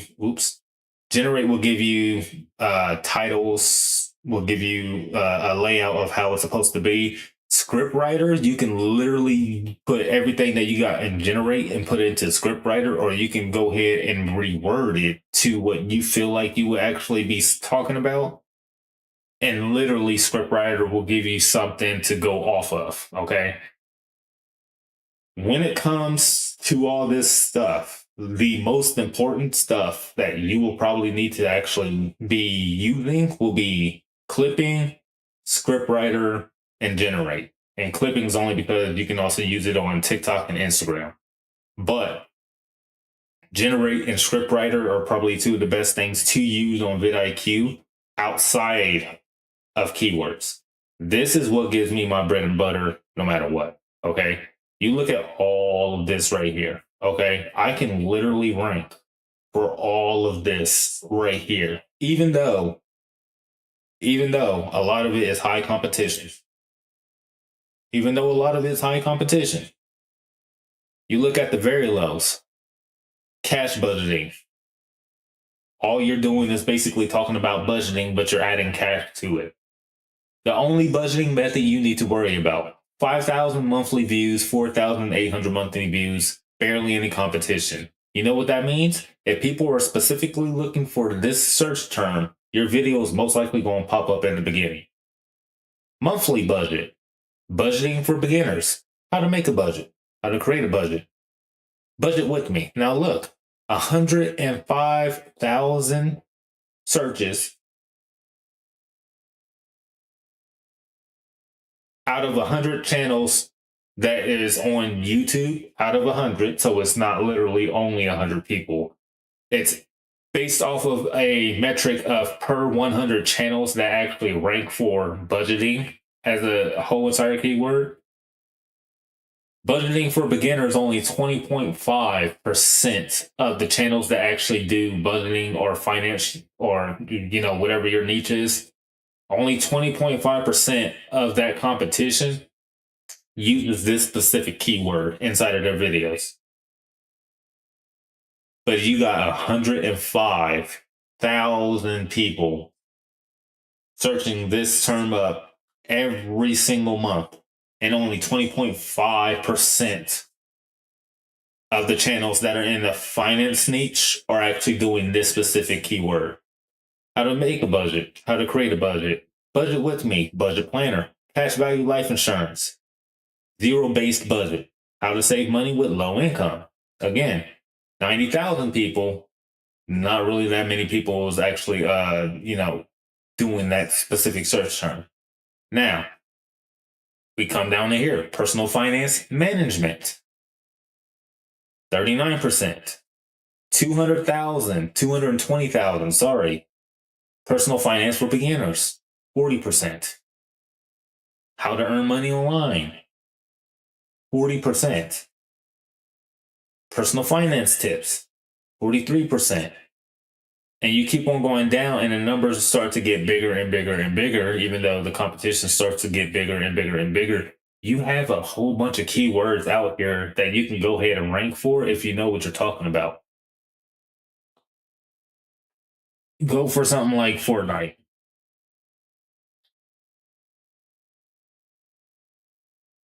There we go. Had to get that out of my eye. Matching terms.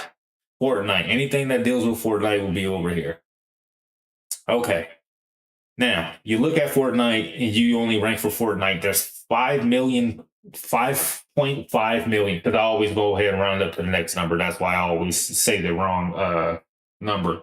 Because I round up to the next number, or I round up to the nearest number that's closest to it. 5.5 thousand. Or 5.5 million.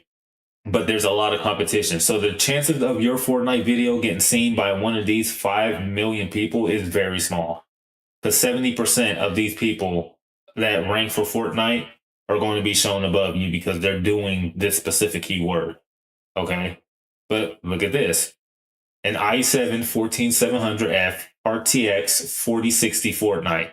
Literally, if you have this build in Fortnite, if you have this build of a PC in Fortnite and you play Fortnite with this build, use this. Because guess what? 7.8% of people are actually ranking for this keyword. You know what that means? That means if you have this specific build and you rank your YouTube channel specifically, you rank your YouTube channel with this keyword in your channel and in your videos and in your keywords, you are going to go ahead and possibly make a quick elevation inside of your YouTube career. Okay? Como configurar equipos en Fortnite Creativo. Even though I know I probably botched the crap out of that. But if you speak Spanish and you know that's saying how to, play whatever in Fortnite Creative or whatever, how to build a map on Fortnite Creative. I don't know. I don't speak Spanish, sorry.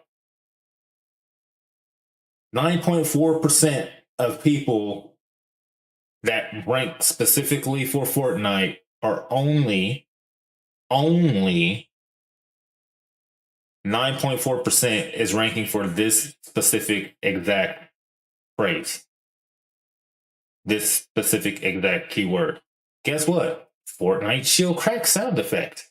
33,000 people are looking for this. 10.2%. So all you kids that like to do montages, your sniper montages and all that bull crap, crack somebody's shield. You'll probably get a whole bunch more viewership off of that than you doing a montage of you just bawling out on people. If you are the Fortnite player, Ryvex, or you kill Ryvex, you eliminate Ryvex inside a Fortnite game match. There you go. Fortnite Balls, Kanye East. I don't know what that is. So if you know what that is, only 11.6% of people on YouTube that are in the Fortnite niche are ranking for this. Bullseye Fortnite.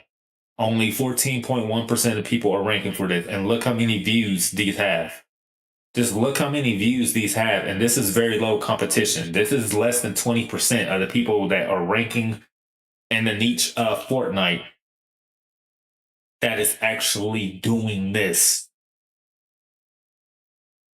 I don't know why Chronos Zen is going up, but apparently it's going up. So if you got a Chronos Zen and you play Fortnite, guess what? You can probably get 60,000 views really soon.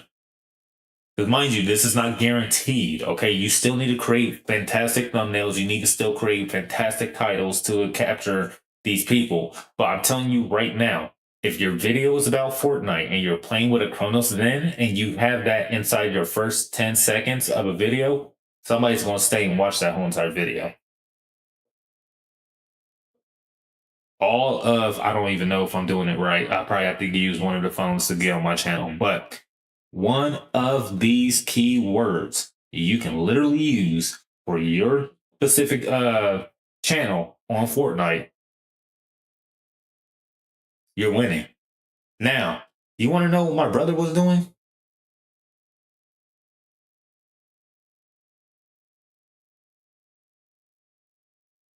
This is what my brother was ranking for. Low competition, but it had 3,700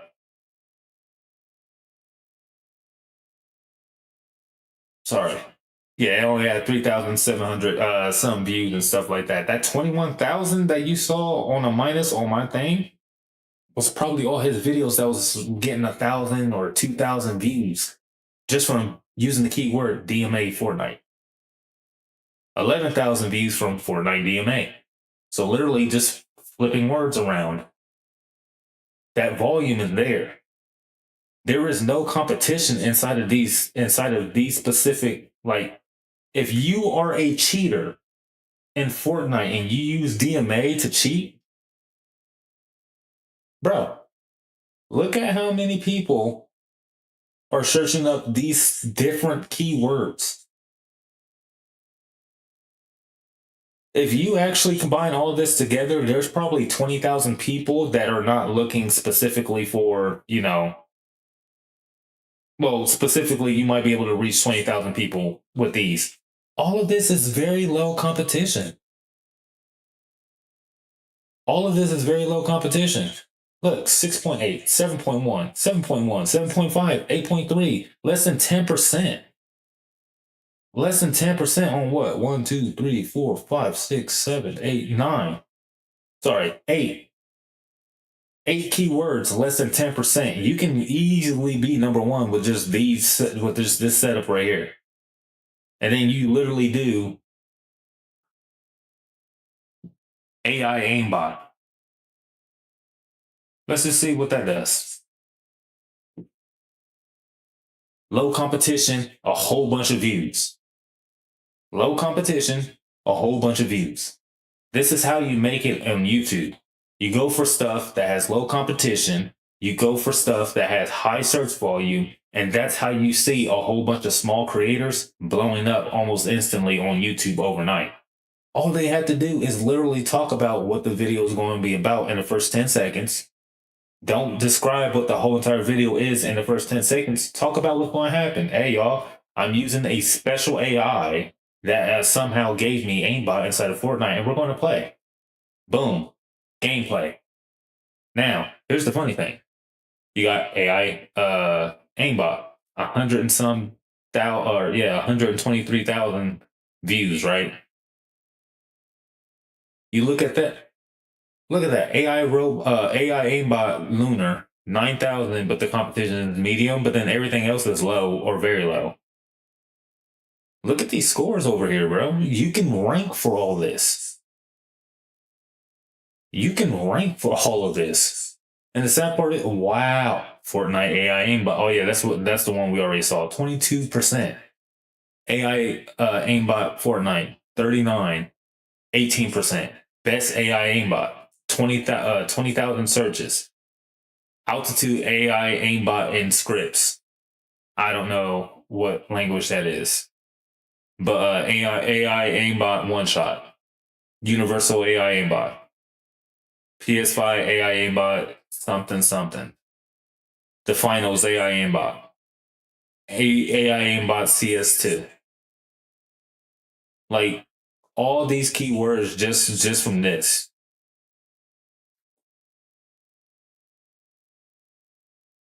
If you're a gamer, okay, if you're gaming on YouTube and you're wondering why your views are so low, it's honestly because you haven't found your niche, all right? If you're playing Fortnite, there's a whole bunch of small keywords that I showed you that have nothing to do with AI aimbots, that have nothing to do with cheats, that have low competition.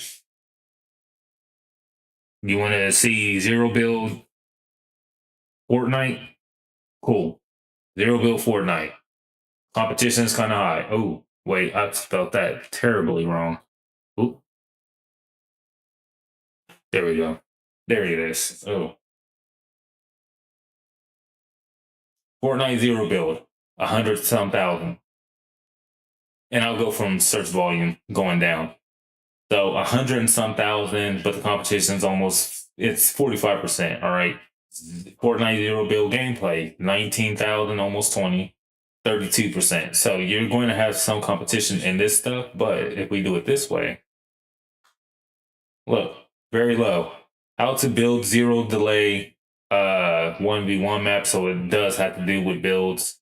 Unbelievable Fortnite zero build clutch moments, highlight real concept, your video, zero build Fortnite was insane. Fortnite build, why the fuck is there 5,000 people searching for that many words? All right, Fortnite Beach Bomber zero build, Apex Pro, what's that? TKL, Fortnite zero build, how the W key and rank in Fortnite zero build. And I mean, yeah, there's more competition than these, but like, look, 10,000, 1v1 Fortnite zero build, 10,988 people, less than 20%.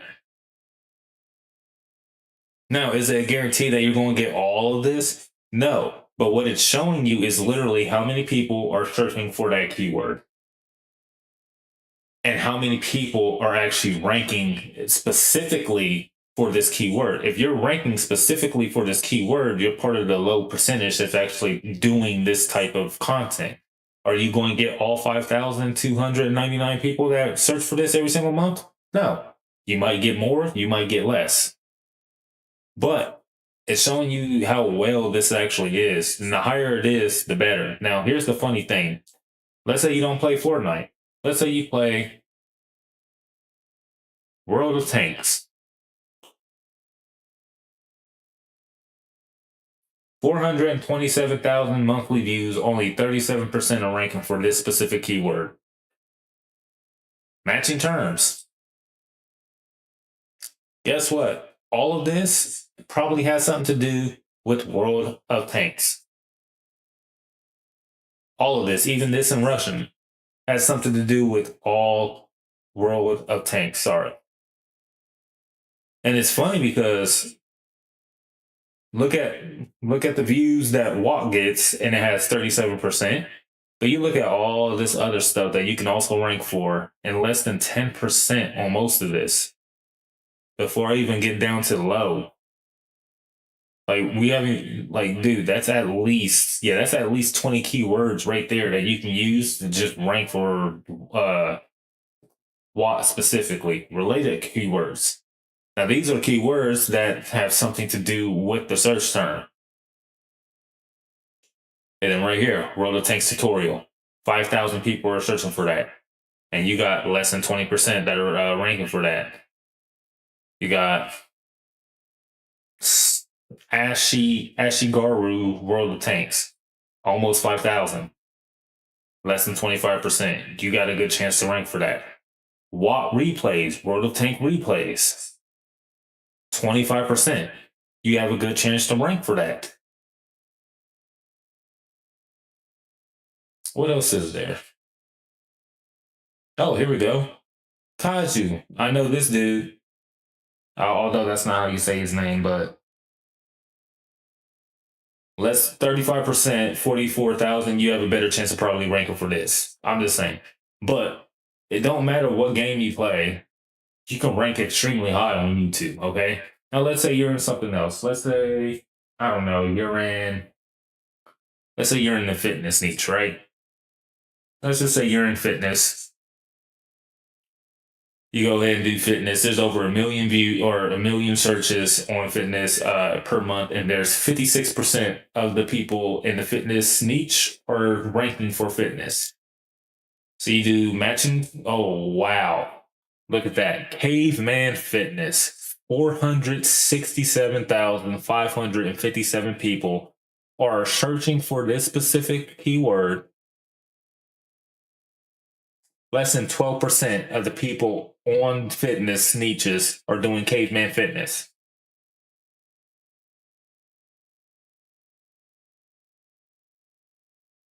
Bruh. That's fucking simple. Look at the easiness of this. 20-some thousand adjustable fitness puller Pro Action. That's probably supposed to, no, actually, no, that's a different language. Sensei Fitness, 10%. GC3 Fitness, 10%. Health and Fitness Challenge America, 72,000, 10%. Almost 11. Holistic Health and Fitness Coaching, 11%. Fitness Accountability and Building, 11%. Like I said, Caveman Fitness, 11%. Fitness Niche, 12%. Caveman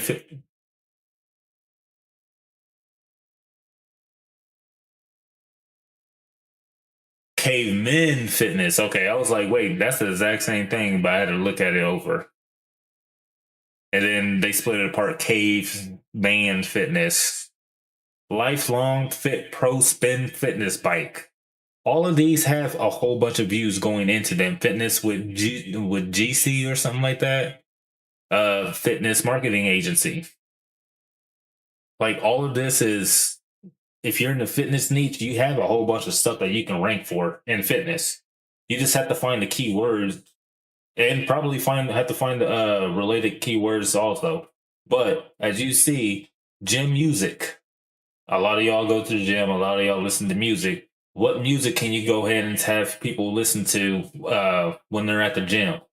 A lot of people might actually look at your stuff because of the fact that it is music. So they will, most of these will probably be listening to a whole bunch of different people's stuff, putting them, on a playlist, and literally just having a whole entire like collage of music that they will listen to doing fitness, right? Doing workouts.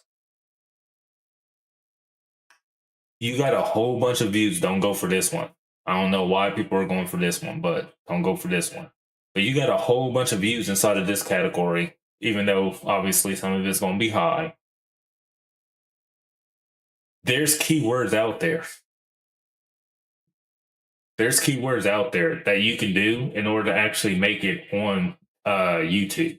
It's not that hard. It really isn't. Like finance. I know I probably did finance already, but I do finance. Of course, there's a lot of there. But if I do related key terms, right? Search volume. Shorts, not really. Clash Royale, no. Crypto, okay, cool. Medium, 51%. 67%, okay. Let's see here. Personal finance, 59%. All right, make money online, 58.5%. Okay, stock market, 65%. I'm cool with that. Investing, 49.5%. How to make money, 50%. I'm cool with all of that. You want to know why? There's a lot of search volume going on in all of those categories. But if I go on the very low side, budget, money, debt, cash. Obviously, how to budget money, how to budget your debt, and how to budget cash, even though money and cash is the same thing. 3,000 views, and I guarantee you it's less than, actually, it's at 10%. You're then Nate UDY. Less than 20%. Investment Insights, 26%. Like, all this stuff right here.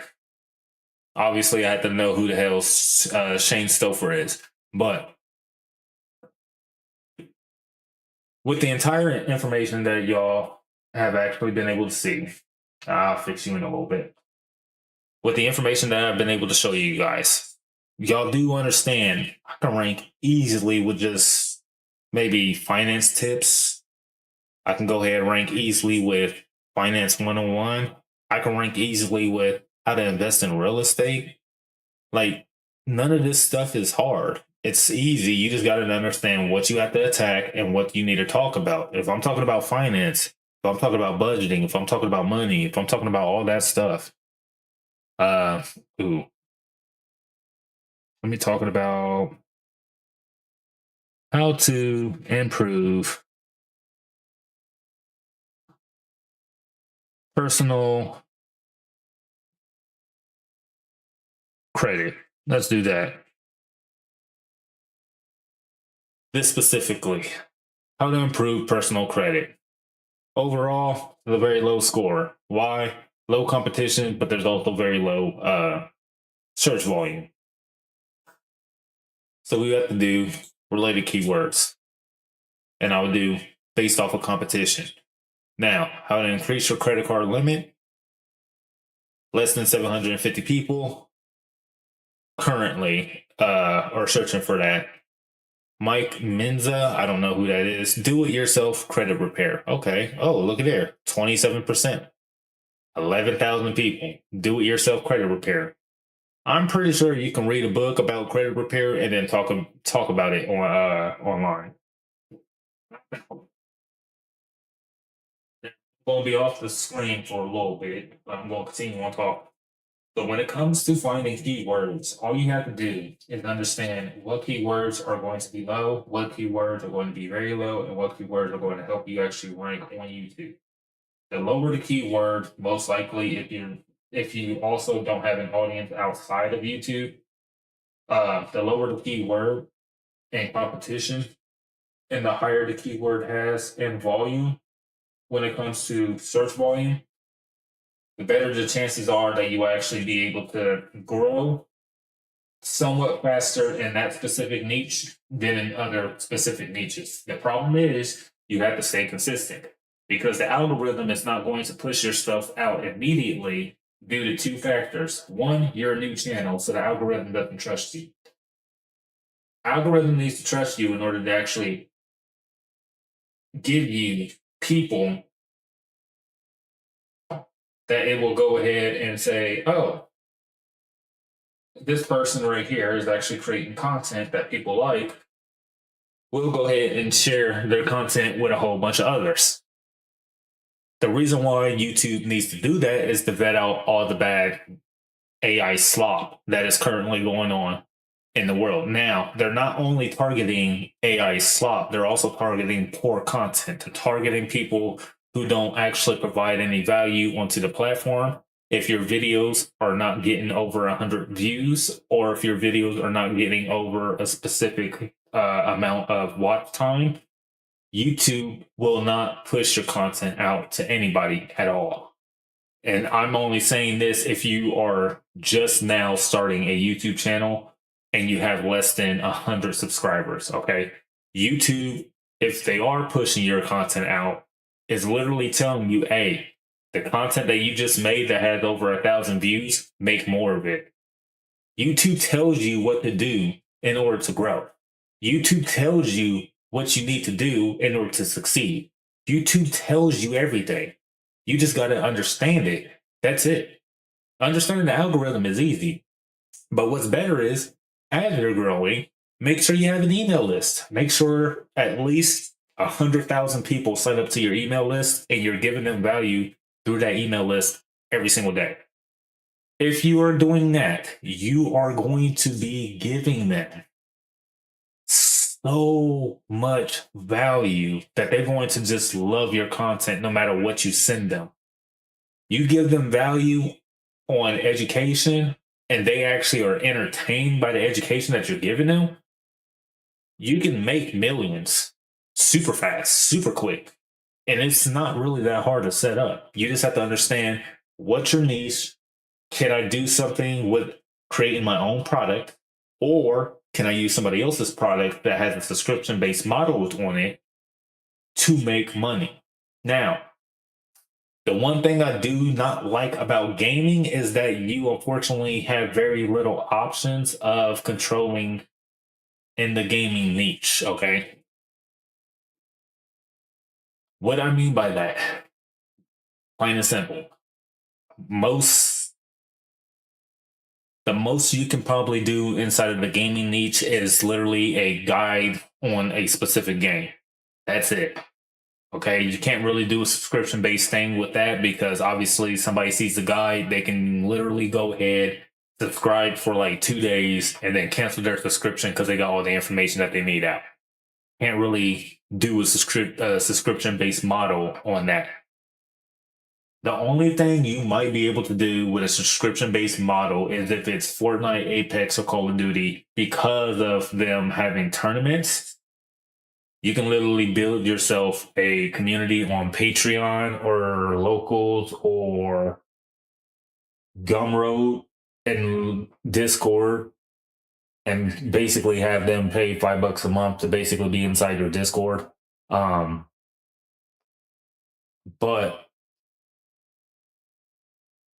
you need to figure out how to get them involved in the competitive scene or the competitive,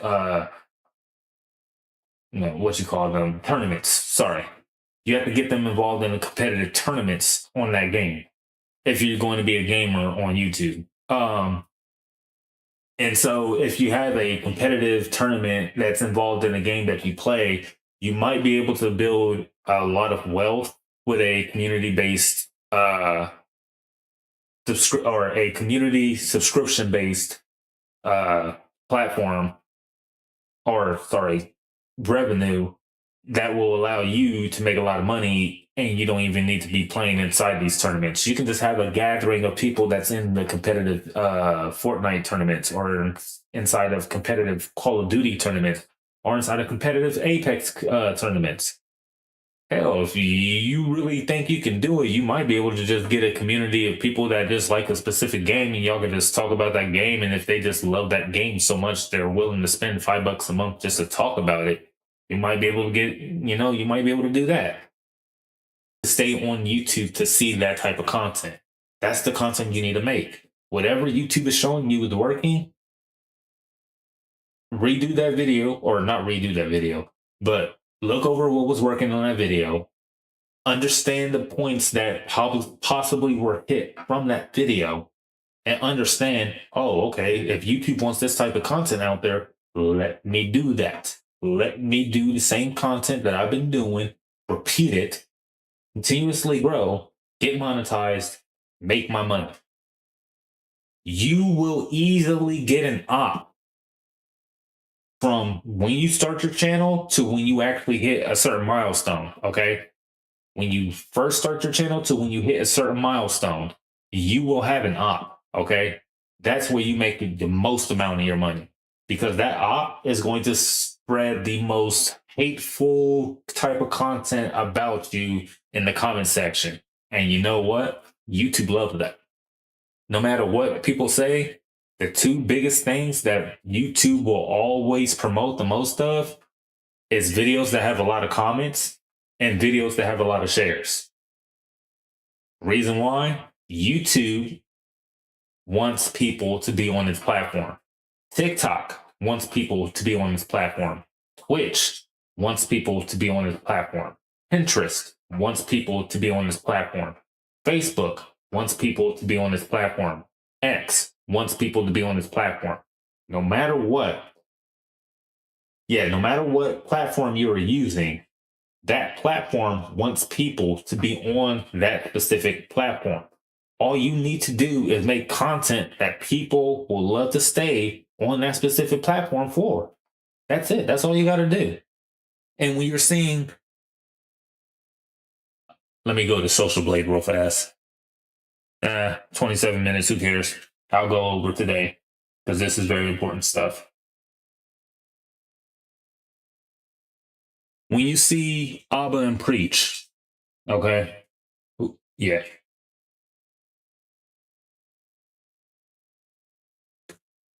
When you see Abba and Preach, 2.3 million subscribers, all right? Now, yes, they have been on for a very long time.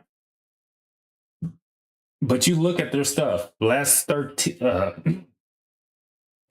days, mind you, I'm on a free account, so I can't show you all the good stats that need to be shown. But you look at this. They lost 10,000 subscribers, gained 10,000 subscribers, lost 10,000 subscribers, gained 10,000 subscribers again. Views gained. They lost almost 1 million views back in May of last year, and then doubled and sometimes even tripled in whatever you want to call it. Look at that. Monthly estimated earnings, 3.3K. Now, this is the second thing I want to talk about. But before I do that, I'm going to keep on going down and I'm going to show y'all what I mean when it comes to the viewership. If you look at this, just from the views, okay? 600,000, 600,000, 500,000, 200,000, 300,000, 400,000, 100,000, 600,000, 100,000, 100,000, 100,000, 400,000, 400,000, 85,000. Now, mind you, that's just the video that they did, I think, a couple hours ago. Dude, you look at the videos that they're posting now, they're actually trying to stay consistent, okay? They got 1, 2, 3, 4, 7, and then they took down 2, so it went down to 5, and then plus 2, back up to 7, 8, 9, 10, 11. That's 11 videos done within the past 14 days. They're trying to show consistency by uploading back here, okay? This is March 2023. April, they only gained 20,000, then they gained 30,000, then they went down to 10, then they gained 20, then they went down to 0. Gained 10 periodically until March 2024, so a whole year after the Fresh and Fit thing. Then they gained 20,000, then they went down to 10,000, stayed consistent, went to 0, went back up to 10, consistent, down to 0, went up to 10 for 2 months in a row, and 0 and 0 inside of October and November, and in December they lost 10,000, but then last month they gained back 10,000. You look at the viewership. Again, this is back when they did Fresh and Fit podcasts. They were up, then they went down, then they went up again, then they went down, then they kind of stayed stagnant, then went significantly down, then went back up, down, up, down, up, down, up, down, up, down, up, down, down, up, down, down, down, down, down, up. Or sorry, down, up, stagnant, up. Now, obviously they got millions of subscribers, and obviously their subscribers are staying true by watching their videos at least once, and obviously they're getting 400 to 600,000 views per video that they upload.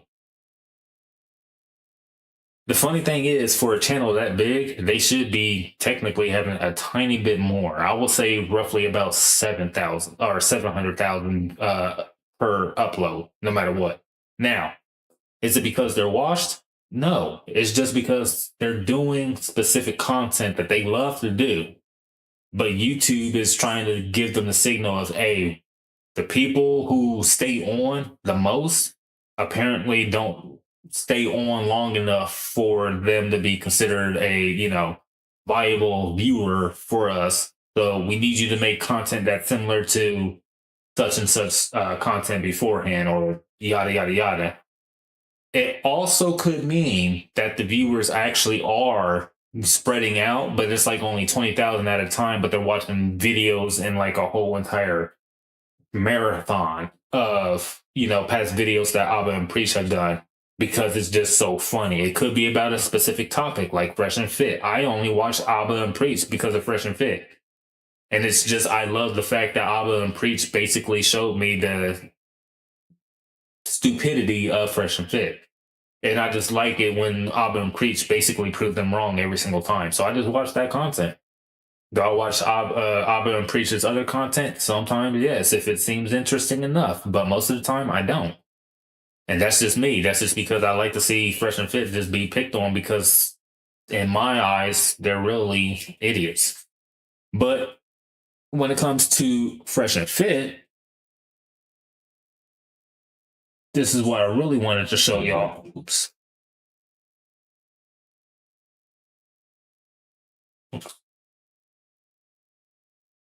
Fresh and Fit. You got Fresh and Fit clips, more Fresh and Fit clips, Fresh and Fit money clips, Fresh and Fit in 20 minutes, Fresh and Fit clips, Fresh and Fit, Fresh and Fit, Fresh and Fit V, Fresh and Fit, Fresh and Fit. Now, if I'm being honest, I think the first four, actually no, the first three definitely is Myron in them. But the Fresh and Fit money clips might not be them. However, this one is their main channel, and they went from a B+ down to a B, so they're actually declining. They're actually in the decline. And if you actually, wow, no new subscribers within the last 30 days, and it's been like that for over 45 days. Damn. But now you get to see something. Fresh and Fit have, I believe, half the. Actually, no, they're almost caught up. 1.59. Auburn Preach had what, 2.7? Or no? My fault. Let me make sure I'm saying my information correctly. Let me see here. 2.26 million. So Fresh and Fit is literally 700,000 behind them, a little bit under 700,000 subscribers. Less than a million. Pretty good, right? Look, check out the views.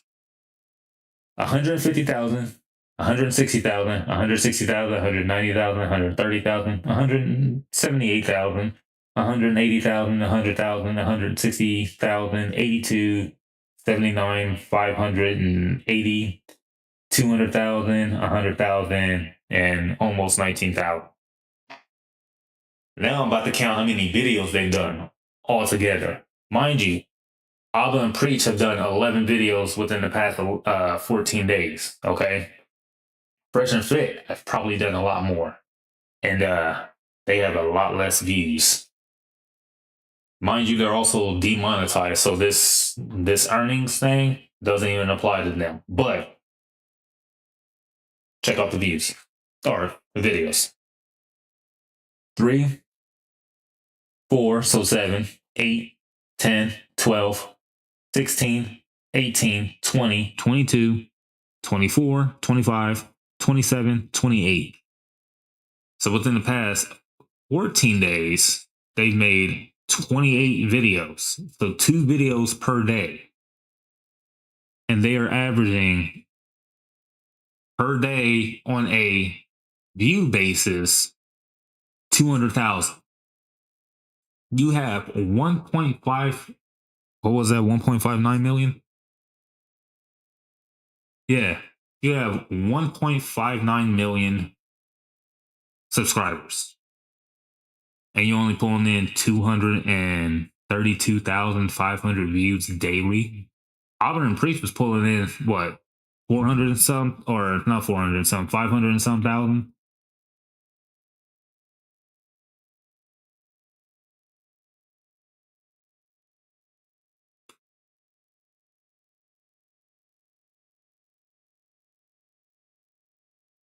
Yeah. Auburn Preach is pulling in 436,000 as an average, and their weekly is basically 300 and some thousand. But in the past 30 days, they have over 13 million. And if we go back to Fresh and Fit, and sorry, I'm going back and forth, but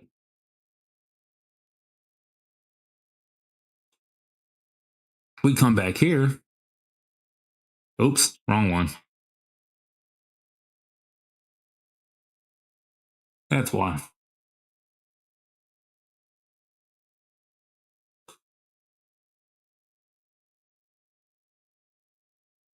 Why I want it?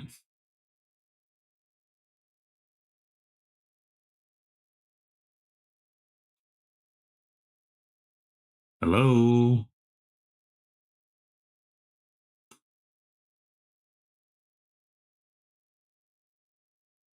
Fresh and Fit. Thank you. All right. So I did that wrong. My fault. But look at these guys, 159 million. Auburn Preach was doing 400 and some thousand, but they had 13 million within the past 30 days. These guys are doing 200 and some thousand. And their weekly average, mind you, Auburn Preach is with 300,000. Their weekly average is only 132,000, and they're doing less than 7 million actually. They're only doing 6,976,000 per week, or sorry, per month. In the consideration of the last 30 days. Now, revenue-wise, I also disagree with them getting 14,000 with Auburn Preach only getting 11,000. I think that's what I read. But it could have been 21. Again, without the context, I am blind. So obviously I could be lying. Sorry. Legally blind. Sorry. But when it comes to all of this, and actually, if we look down here, okay, so they haven't gotten any, or Abba and Preach. Actually, no, we're not going to do that. But long story short, basically, when it comes to them, it backfired for them because they can go ahead and talk about Abba and Preach. Majority of the world knows Fresh and Fit are fakes. They know nobody gives a damn about them. But obviously, their subscribers, their subscribers are going to stay loyal to them, giving them whatever money they can over in Rumble and locals. But honestly, that's not going to last long because guess what?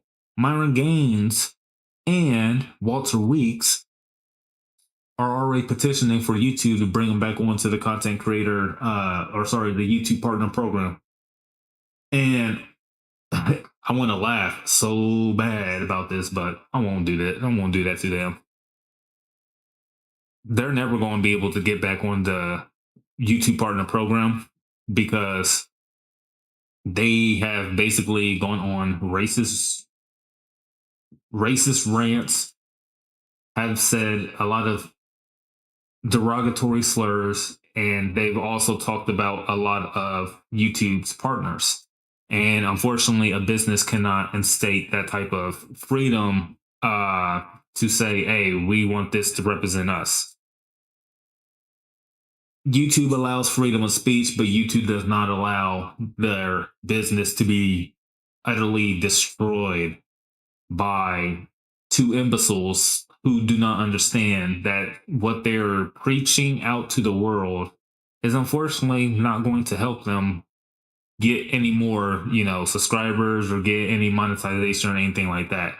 And the funny thing is, I actually saw on OSS that Myron's staying on locals. Unfortunately, I was stupid. I paid $50 for that thing, but hey, it was funny. It was funny. And the funny thing is, I could still stay on there and basically get as much content off of that as I want to and talk about Myron as much as I want to, but I'm not going to do that to him. I'm not going to do what Andrew Tate did to Sneeko. I'm not going to throw Myron Gaines under the bus like that. I'm a good guy.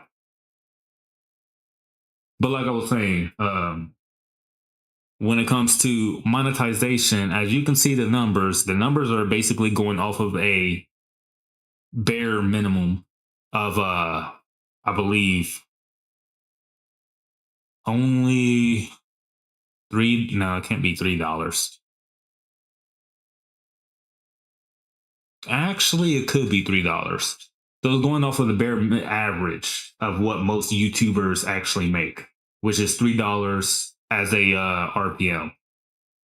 So depending on your niche will greatly depend on if you are able to have a higher RPM, which means obviously whatever you're getting on your niche will heavily affect how much money you're actually making for real compared to the stats that are shown on here. But the viewership and the subscriptions on Social Blade, I do believe actually work. If you also get a paid subscription on Social Blade, I believe it's more accurate. But of course, that's them. I'm not promoting them. I'm just stating what this website states. But when it comes to monetization, all you need is 1,000 subscribers and 4,000 watch hours to be fully inside of YouTube Partner program. In order for you to be making some type of money, you don't even need to have any subscribers. You just need to verify information on YouTube inside of the settings, inside of the channel settings specifically. But you go into YouTube, you create an account, and then you go down to the settings. When you go down to the settings, what you need to do is verify your reel, add a number, and then either build up channel history, submit a video, or submit ID to YouTube. One of those 5 things. You only need to do 3. I know it's submit a number, verify that you're a person, and then verify your actual identity, or verify that the channel history is good. That's all you need to do on YouTube in order to actually start getting paid on YouTube. Because like I said, there's plenty of opportunity for you to actually grow on YouTube. You just need a smart way to actually go about things. The smartest thing that you can do on YouTube is literally have an email list. So whatever traffic that you do get, if one of them is interested in your content, but they know, oh, snap, I can't basically just do this at any given time. Oh, I can go ahead and give him my email. And if he go ahead and give me his videos through my email, I can watch them at any time. That helps you in the long run to be able to sustain traffic and sustain growth. But it also helps you out if you are an affiliate or if you have your own product and you want to sell that to your masses. You verify yourself and you get everything set up, you're allowed to put links on your descriptions and inside your about section. If you're able to do that, you're able to make money at any given second. Any given second. You can possibly blow up a one video and have 1 million people watch that video, 10 people buy something for $10, and before you were even monetized, you had 1 million views. Guess what? You made $100. That's how it works. That's literally how it works when it comes to social media. You can easily gain, especially as a gamer, you can easily gain about 100,000 views per month. Okay? Out of that 100,000 views per month, if you have enough, I guess, charisma or authority, you can ask them to go ahead and check out your description, click the link in the description to go ahead and get whatever product that you're promoting or whatever product that you are selling. Somebody's going to buy that. Somebody's going to go ahead, look at that and be like, oh, snap, you know what? As a matter of fact, I'll go ahead and buy that. Boom. You got yourself a sale. Once you get yourself a sale, you know this works. Once you know this works, you get more confident. You go ahead and start building up that charisma and start building up that confidence. You go ahead and get so in tune with all this stuff that you're able to go ahead and start making, what, $14,000 a year? You know, $1,700 a month? Like, you can make that. You can make that right now with nothing. With absolutely nothing. I can make that with absolutely nothing. I just have to change from finance and, personal finance and, make money online stuff, go back over to gaming. Like I said, I got a couple of games over there. I can easily fool the algorithm to make it think like it's Fortnite, or I can go ahead and say, oh, this game is better than Fortnite, but only rank for Fortnite stuff. It's really easy. The funny thing is, I actually might do that. Now that I think about it, I actually should do that. Matter of fact, yeah, I think I will. I think I will go ahead and make me a second channel and go ahead and get on with the lovey-doveys and, the good stuff. Because it's way too easy. Now, going back onto vidIQ, before I go into the other stuff. Understand, just because it has high search volume and it has low competition or very low competition doesn't mean you'll always get content to go, or sorry, doesn't mean you always get views for your content. What you need to understand is that your thumbnail, your title, and your first couple of sentences inside your description dictates what's going to happen to your video if somebody sees it. They need to be so intrigued within the first couple of sentences that these guys are like, oh, snap. Like what I'm seeing is actually intriguing. I'm going to click on this and watch the video. The next thing you got to do,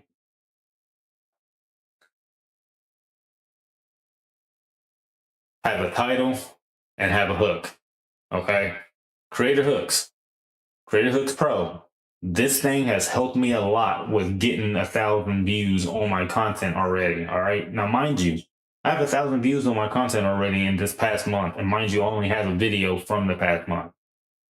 What you guys don't understand is that, well, actually 3 weeks ago, what you guys don't understand is I still have until the end of this month to actually make a video for it to be a full month. And I could possibly reach 2,000 views. And then next month, I probably could be hitting 10,000 views. And I might be hitting 10,000 views for the next couple of months until I start getting more subscribers and more likes and more engagement on my stuff. But I can literally be making, during that whole entire time, $100, $200, maybe even $500 per month. Who knows? Chances is out there, and it's possible. Doesn't mean that it's not going to happen. It just means, hey, the chances of it happening is there. I just need to make sure it's as high as possible. So this is where the updates come in. I will have a link for vidIQ inside of my descriptions on my videos from here on out, inside the long form and inside the short form. I will have probably the same. Actually, I think I'm going to rewrite everything and make everything actually, yeah, I'm going to rewrite everything, make it all for profit instead of make it for YouTube. And the reason why is because most of my audience is actually outside of YouTube. And I have a feeling if I basically use my website as a bridge, I should be able to reach 10,000 views per month. And my watch percentage is probably going to be extremely high initially. Because all I have to do is just embed my videos onto my website, and I already know how to cheat that system to where it's literally just autoplay. And no matter what, no matter the size and stuff like that, my stream will always play, or my video will always play, or the short will always play. No matter what, I know how to do that. Like, coding is super easy for me. Now, before I get totally lost on point, when it comes to content creation, Creator Hooks actually does best for all platforms, albeit YouTube, TikTok, Instagram, anything like that. As long as you understand what the make and model of that platform is, aka you understand what the algorithm is looking for, literally base your title off of the algorithm and not based off of your audience. You base it off of the algorithm, you most likely will keep people onto the platform. If you base it off of the people, make sure that your content is for the people. If you're doing this for money, you got to do it for the algorithm. If you're doing this for the content, if you're doing this for community, if you're doing this like how I'm doing it, which is for a personal connection, you want to use this, but you want to use it in a way that actually is still for the people, even though it helps out with the algorithm. But specifically only use vidIQ and only use Creator Pro Hook or Creator Hook Pros. Only use this stuff if you are going for money. And the reason why is because this really does help you with money, even though you will sound robotic as hell. You will sound like other channels. I will admit that. You will sound like other channels. You just have to figure out how to differentiate yourself from other channels. That's the only thing you got to do. Differentiate yourself from somebody else and you will actually seem like you're human. We're in a day and age where everybody watches the same content over and over and over again. They just don't know that it's the same content because they're not intelligent. You gotta think about this. I watched Kai Cenat and I watched Dashy Games. Dashy Games is one of my favorite content creators when it comes to comedy and gaming. Kai Cenat, not intelligent. Now, what's the difference between the two? There's no difference. They make similar content. Now, obviously, Dashy played video games strictly, and he's all about making sure that his fans know that he's there for him or for them. Ooh. Bless me. Kai Cenat is there for himself. So he has that disconnection, but that also is what differentiates him from Dashy. Now, Kai Cenat actually had a good situation happen for him with AMP, him doing collaboration with AMP or whatever that little thing was. And Kai Cenat basically getting the admiration that he had throughout his whole entire life. The difference with him and Dashie is that Dashie is for the people, Kai's not for the algorithm. Kai's not basically for himself. Now, of course, he's doing this little stunt that he apparently is doing about quitting social media. He didn't quit social media. That dude was making content while he quitted his main thing just so he can go ahead and actually try to fool everybody into basically being what he said they were, sheep. If you're able to create a herd mentality on content creation, you will survive in this upcoming great reset. If you have a community of people that know you, trust you, and love you, you will survive in this upcoming great reset. But if you're one of those people who can't decide on what to do, can't decide on how to be able to live their life, can't decide on being able to live outside of a paycheck to paycheck, you're going to suffer, and it's going to be a very bad fall for you because there is almost no hope for you. The only way you'll be able to actually get through all of this is if you, one, change something and change it immediately, or two, figure out what type of miracle can possibly happen for yourself and just hope for the best, because those are the only two options you really have. Outside of that, anybody who's in between those specific points, just do your best to try to get up ahead. That's all I can say. Obviously, understand the difference between an asset and a liability. Make sure you're doing what you can to get yourself into a flow and keep on increasing your income while increasing your emergency fund, even though your emergency fund pretty soon is going to have to be your increased income, and you're going to have to figure out how to use that emergency fund to buy assets that are going to be viable for you in the future. But the last thing I want to talk about is Opus Clips. I do also have a link for Opus Clips inside of my about section, but Opus Clips will be your gateway between TikTok, Instagram, YouTube, Twitch, Rumble, Patreon, and any other platform you can think of. Opus Clips, literally, you can get one long form video of anybody, anywhere, split that up into 10 viral moments, and then literally transform that content somehow with your own voice. Don't use AI, because you're already using AI to clip the thing. But if you're using your own content, obviously your voice is being used already, so all you have to do is just get clips. That's it. But if you're using somebody else's content, do a voiceover and do exactly what I did when we were watching Abba and Preach and Fresh and Fit. That's it. Let them say something, you put your input on it. That's it. It's a reaction channel, basics to basic necessities to be able to thrive inside this environment that we're in. And actually, no, I don't have to do all of that stuff, but literally, when you get Opus Clips, when you go ahead, buy this, get into the Pro Clip, or get into the Pro Dashboard, you have a finite amount of resources to use to go ahead and clip. So you do have to be careful with how long videos that you're actually getting from that platform of your choice, because mind you can do YouTube, you can do Rumble, you can do Twitch, you can do TikTok, you can do a whole bunch of different videos from almost anywhere. Vimeo, I know there's a couple other places, but you can basically, if you can find a video from somewhere online and Opus Clips can actually read it, you can make a clip out of it.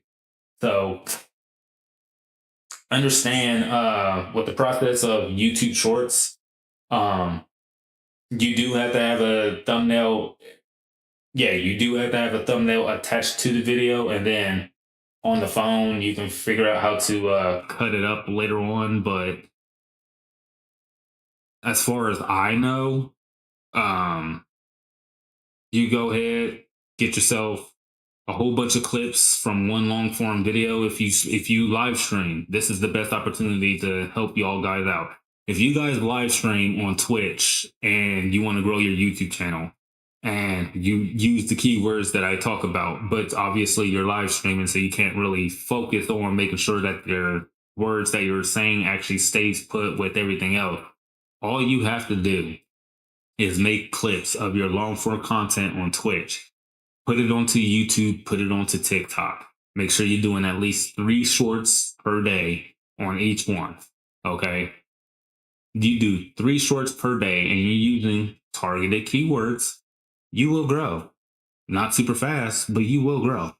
And once you grow to a certain amount, that's when you can go ahead and start targeting Fortnite, Apex, Apex Legends, Call of Duty, COD, WOT, World of Tanks, NCAA football, Madden, 2K, NBA, baseball, hockey, tennis, drag racing, NASCAR. I hope you get the picture, because all this stuff is easy to do. Every single one of these things is easy to do. Become at least monetized on YouTube. That's easy to do. Okay, to get 1,000 subscribers, to get 4,000 watch hours, it really is easy to do. You just have to understand how the system works. In order for you to go ahead and get, I don't know, 1 million subscribers, that's probably a little bit more difficult.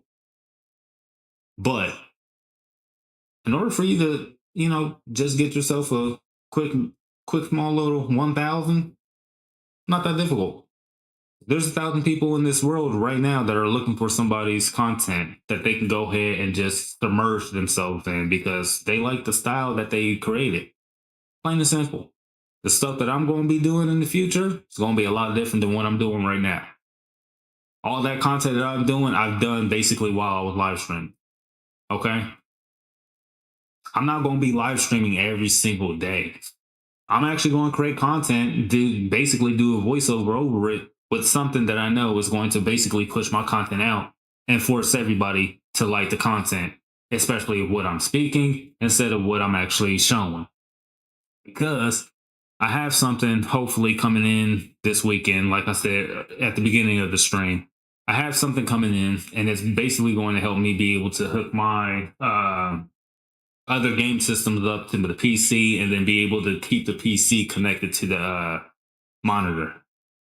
So, and yeah, I could probably get another monitor, but the problem is then I need to get an HDMI adapter, or no, I'll have to get an HDMI double cord, then hope that it actually stretches far enough for me to use on both monitors.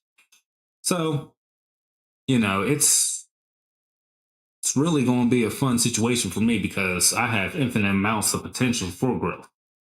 You guys, on the other hand, if you ain't got vidIQ, if you don't have Creator Pro hooks, if you ain't got Opus Clips, and if you ain't got an email list, going to be a tough time for you guys. But in order for you to create assets, in order for you to eliminate your debt, in order for you to be able to get stocks, bonds, crypto, in order for you to have asset allocation, in order for you to be able to do anything when it comes to investing, when it comes to getting your credit score up, when it comes to business, anything you can think of that involves with earning money or making money online, I am the channel. But of course, I'm only going to give y'all just enough information for y'all to survive. However, in the future, once y'all understand why I say I am the channel that y'all need to survive, in the future, all of y'all that have not subscribed yet, that subscribe within the next month, I do appreciate you. All right? You mean a lot to me. I understand you have hard times right now. I understand you're going through a lot. But trust me, it will get better, especially if you're following me and you following my content. Now, on the honest side, if you need help with anything, just let me know, because I know a couple of I know a couple of courses that I can go ahead and rip off and give their content away for free. So if y'all really struggling with that, I can help y'all out with that. So I bid you all farewell. Good night. If y'all enjoyed the stream, you know, go ahead, give it a thumbs up, leave a comment inside the video. We'll be going live again on Friday, since today is now Thursday my time. Or actually, no, it's not Thursday my time yet. It's Thursday Eastern time. So for those of y'all that are still awake that's watching this stream, I know Asia probably fell asleep, but I see her, she's still on the viewer list. And I see, oh yeah, Jay probably fell asleep too. She's still on the viewer list too. But for anybody else that basically comes along, sees this stream, look, it's a hard world out there. If you come this far, understand what I say is the truth. What I say is also harsh, but I do mean it in a good way, all right? Good nature is behind all my intent. I don't want to put people through hell. I don't want to put people through any type of rough times like Fresh and Fit does. I don't do that, all right? Yes, I throw shade here and there, but I'm harmless, all right? Until somebody comes and challenges me to a boxing match, then you might see something different. But like I said, I'm harmless. So with that being said, I am going to end the stream. But before I end the stream, I do want y'all to understand one thing and one thing only. Your situation, like I said earlier, will get better. But it's only if you apply the knowledge that you gain, okay? If you do not ever apply knowledge, you will never get anywhere in life. You have to apply every bit of knowledge that you gained throughout these years and do your best to make that knowledge profitable. If you cannot do that, if you cannot invest in yourself, you will never profit. All right? Always invest in yourself to profit forever. Remember that. Always invest in yourself to profit forever. With that being said, I bid you all farewell, and I'll see you on Friday. Peace. I love you guys.